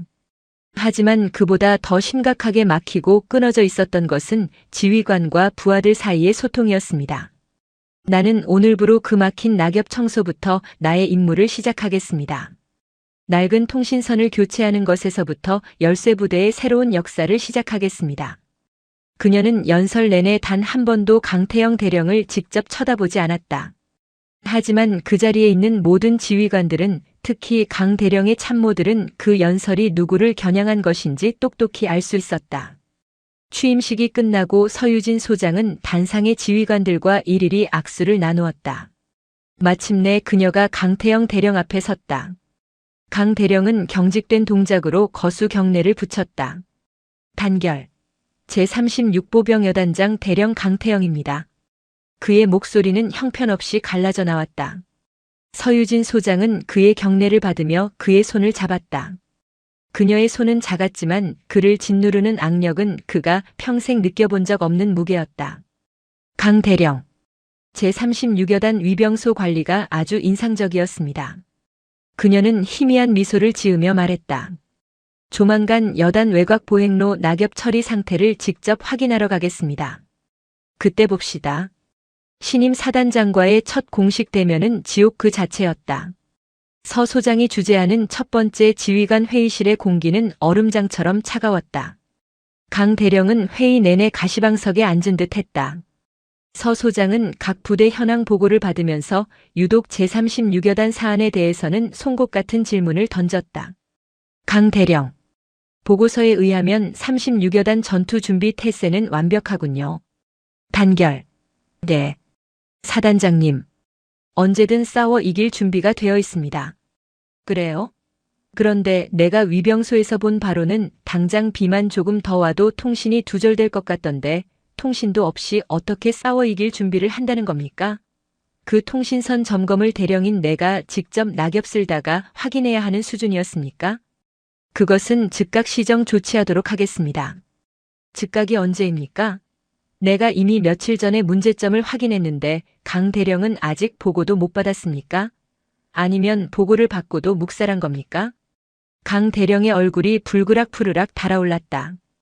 회의실에 모인 다른 여단장들과 참모들은 숨을 죽이고 이 살벌한 광경을 지켜볼 뿐이었다.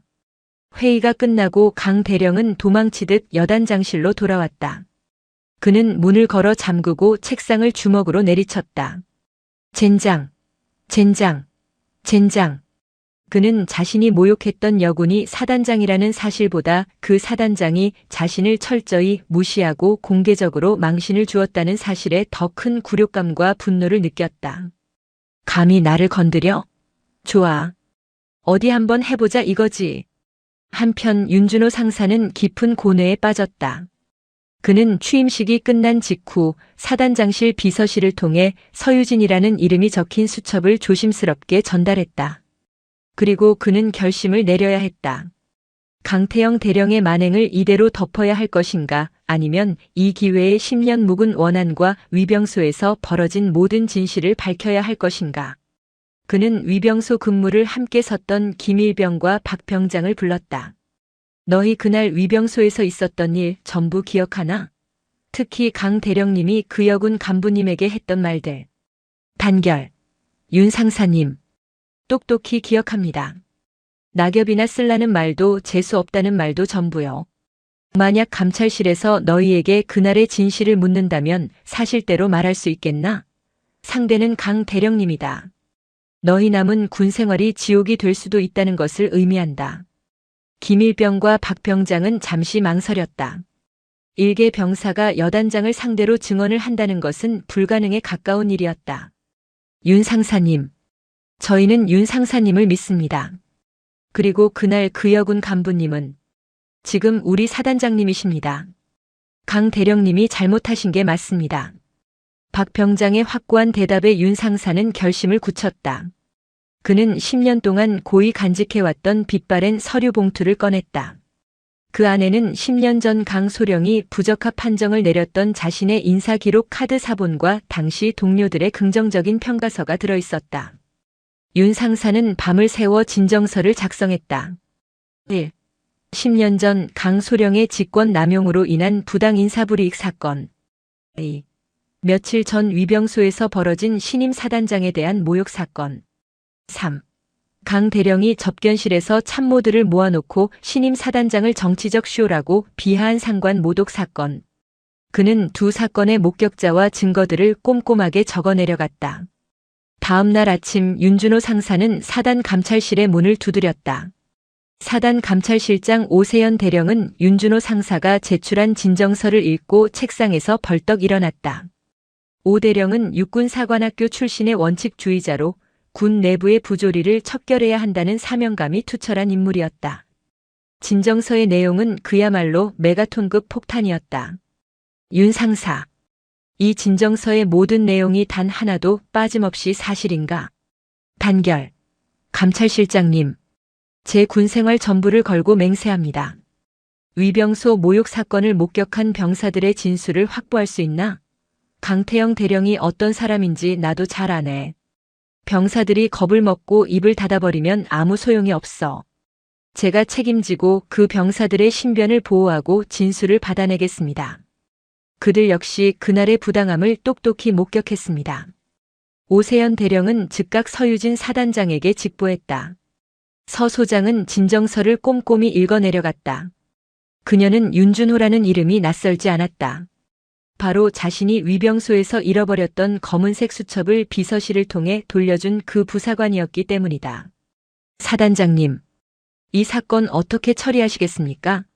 강 대령은 군단장 라인이라는 소문이 있습니다. 섣불리 건드렸다가는 사단장님의 입지가 흔들릴 수도 있습니다. 서유진 소장은 창밖의 연병장을 바라보았다. 오 대령, 나는 정치하러 이곳에 온 것이 아니오. 군인이 정치를 생각하는 순간 부대는 썩기 시작합니다. 대령이 군단장 라인이든 그보다 더 높은 분의 라인이든 규율을 어겼으면 그에 합당한 책임을 져야 합니다. 단결. 알겠습니다. 그럼 즉각 조사에 착수하겠습니다. 한 가지 조건이 있습니다. 이 조사는 철저히 비밀에 붙이고 원칙대로 진행하십시오.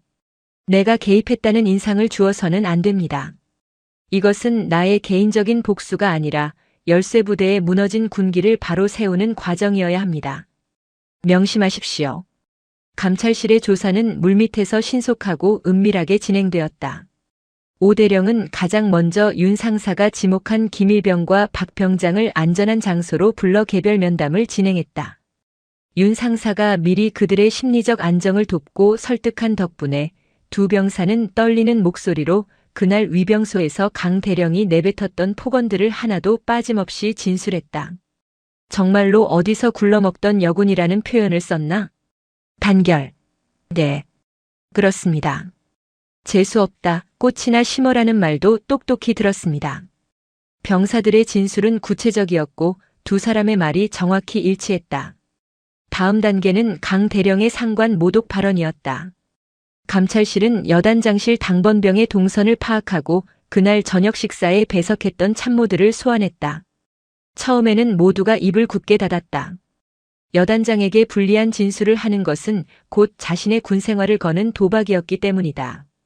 오 대령은 작전 참모인 김소령을 마지막으로 불렀다. 김소령. 나는 자네가 원칙을 중시하는 군인이라고 들었네. 자네의 명예를 걸고 묻겠네. 그날 저녁 강 대령은 신임 사단장님에 대해 어떤 발언을 했나? 김소령은 오랫동안 침묵했다. 그는 강 대령의 독선적인 지휘 방식에 염증을 느끼고 있었지만 동시에 자신을 이끌어준 상관을 배신하는 것이 아닌지 고뇌했다. 김소령. 침묵은 때로 거짓보다 더 큰 죄가 될 수 있네. 부대를 위해서 그리고 자네 자신을 위해서라도 진실을 말하게. 김소령은 마침내 입을 열었다. 단결. 정치적 쇼라는 단어를 사용하셨습니다. 여자라는 이유로 폄하하는 발언도 수차례 하셨습니다. 이 결정적인 진술은 조사의 마지막 퍼즐 조각이었다.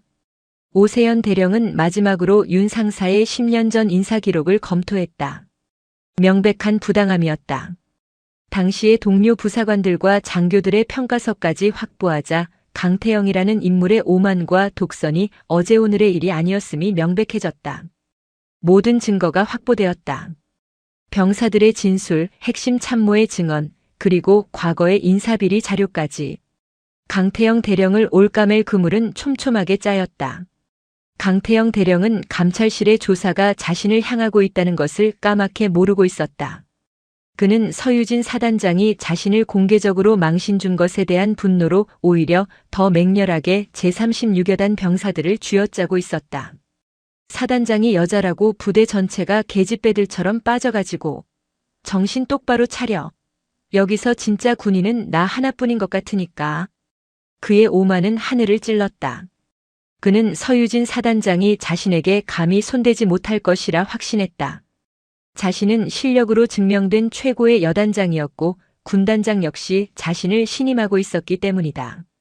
바로 그 자신감이 절정에 달했을 때 감찰실의 소환장이 날아들었다. 제36보병 여단장 강태영 대령. 상기인은 금일 오후 2시 사단 감찰실 조사에 즉각 응해주시기 바랍니다. 강 대령은 소환장을 구겨버렸다. 이것들이 감히.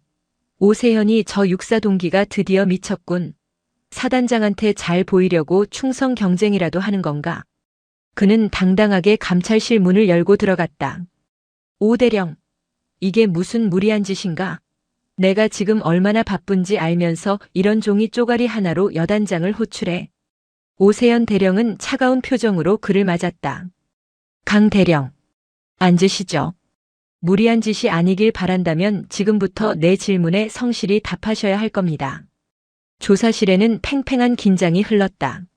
며칠 전 위병소 앞에서 본인의 신분을 알 수 없는 여군에게 모욕적인 언사를 한 사실이 있습니까? 강 대령은 코웃음을 쳤다. 그게 뭐 어쨌다는 겁니까? 군기 강화를 위해 복장 불량자를 질책한 것이 잘못입니까?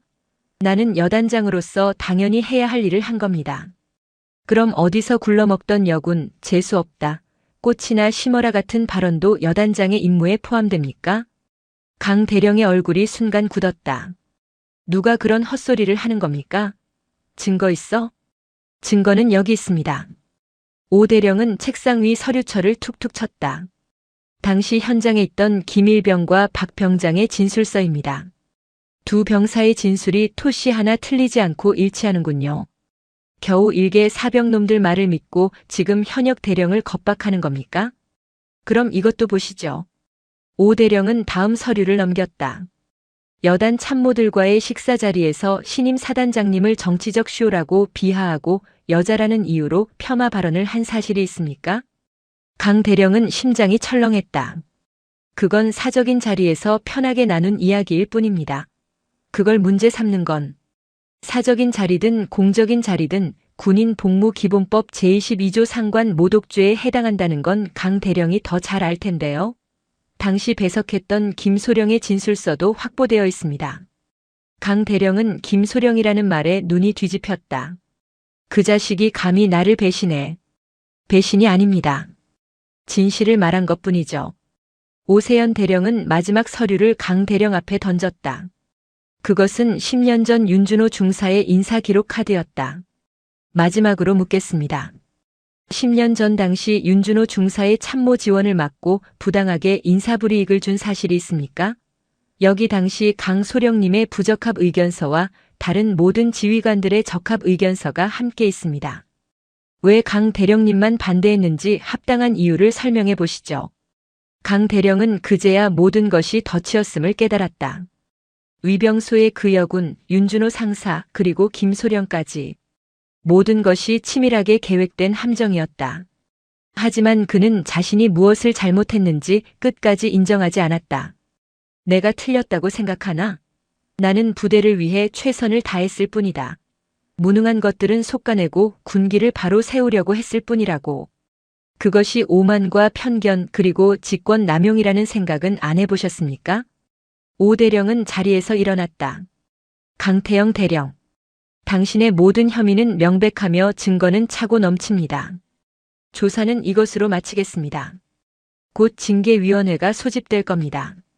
강 대령은 조사실을 나오며 비틀거렸다. 그는 완벽하다고 믿었던 자신의 성이 사소하다고 무시했던 작은 돌멩이들에 의해 무너져 내리고 있음을 실감했다. 사단 징계위원회는 전례 없이 신속하게 열렸다.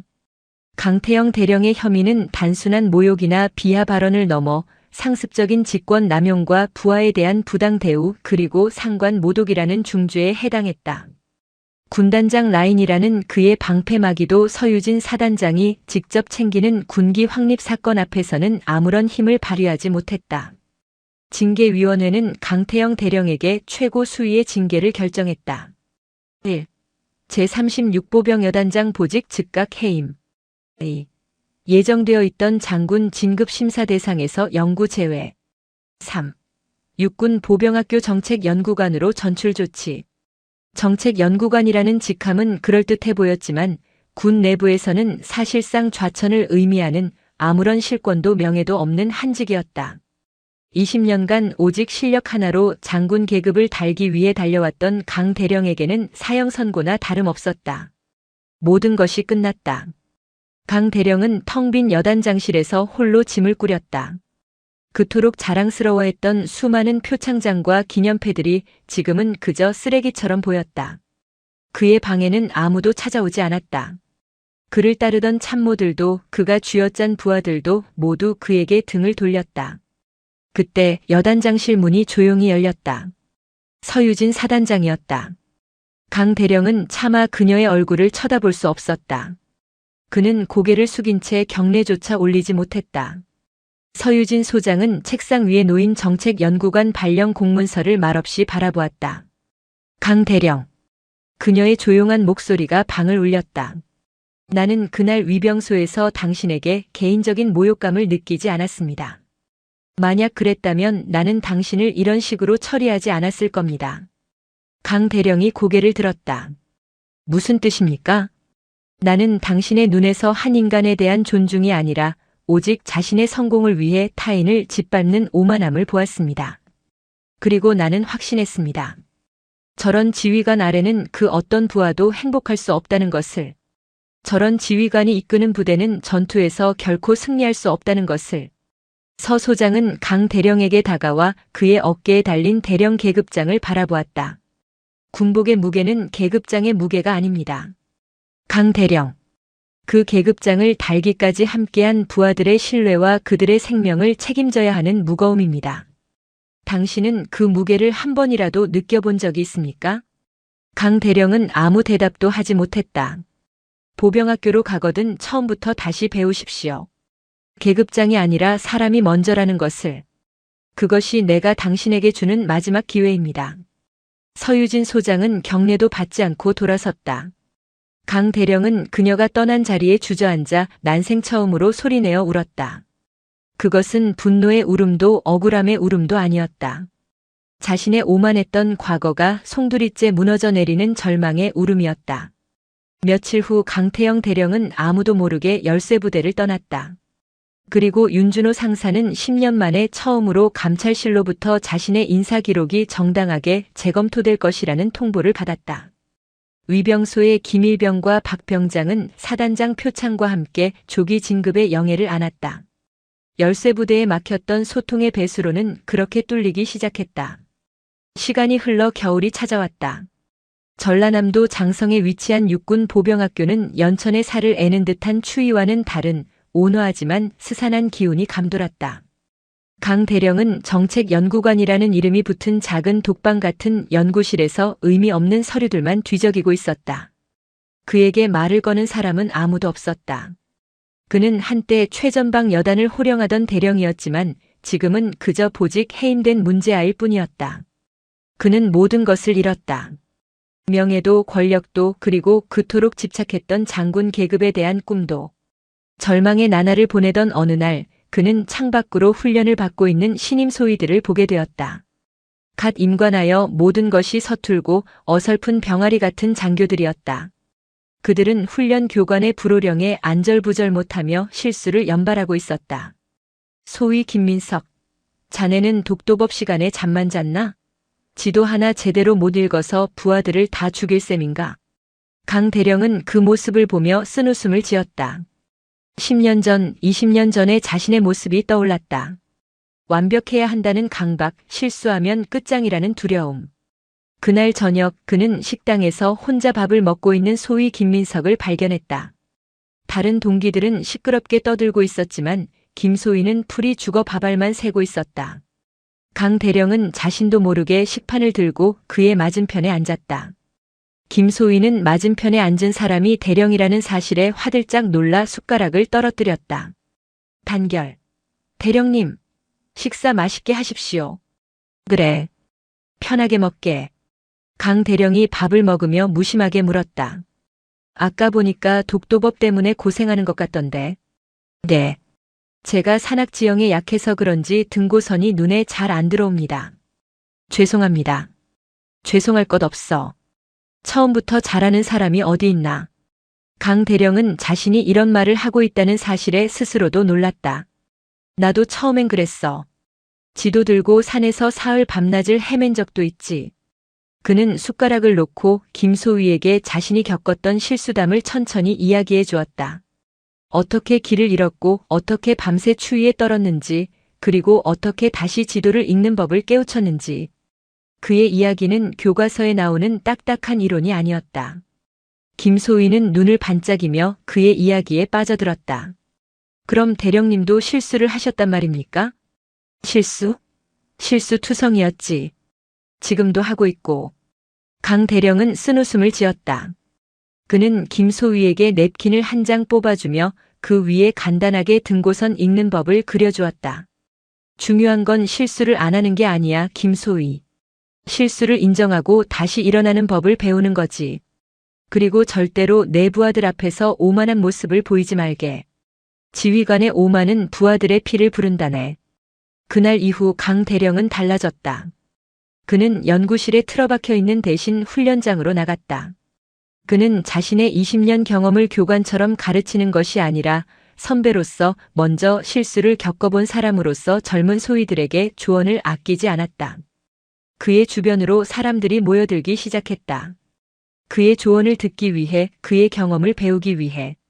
그는 더 이상 보직 해임된 대령이 아니었다. 그는 가장 인간적인 교관으로 불리기 시작했다. 1년이 지난 어느 봄날, 강 대령은 육군 본부로부터 한 통의 편지를 받았다. 서유진 소장이 보낸 축전이었다. 강 대령. 보병학교에서 새로운 가치를 찾았다는 소식을 들었네. 어깨에 다는 계급보다 마음에 다는 신뢰가 더 빛난다는 것을 깨달았으리라 믿네. 건승을 비네. 편지 안에는 작은 사진이 한 장 들어 있었다. 윤준호 상사가 환하게 웃으며 원사 계급장을 달고 있는 진급식 사진이었다. 강 대령은 그 사진을 보며 처음으로 마음에서 우러나오는 미소를 지었다. 그의 몰락은 끝이 아니었다. 그것은 가장 고통스러운 방식의 새로운 시작이었다.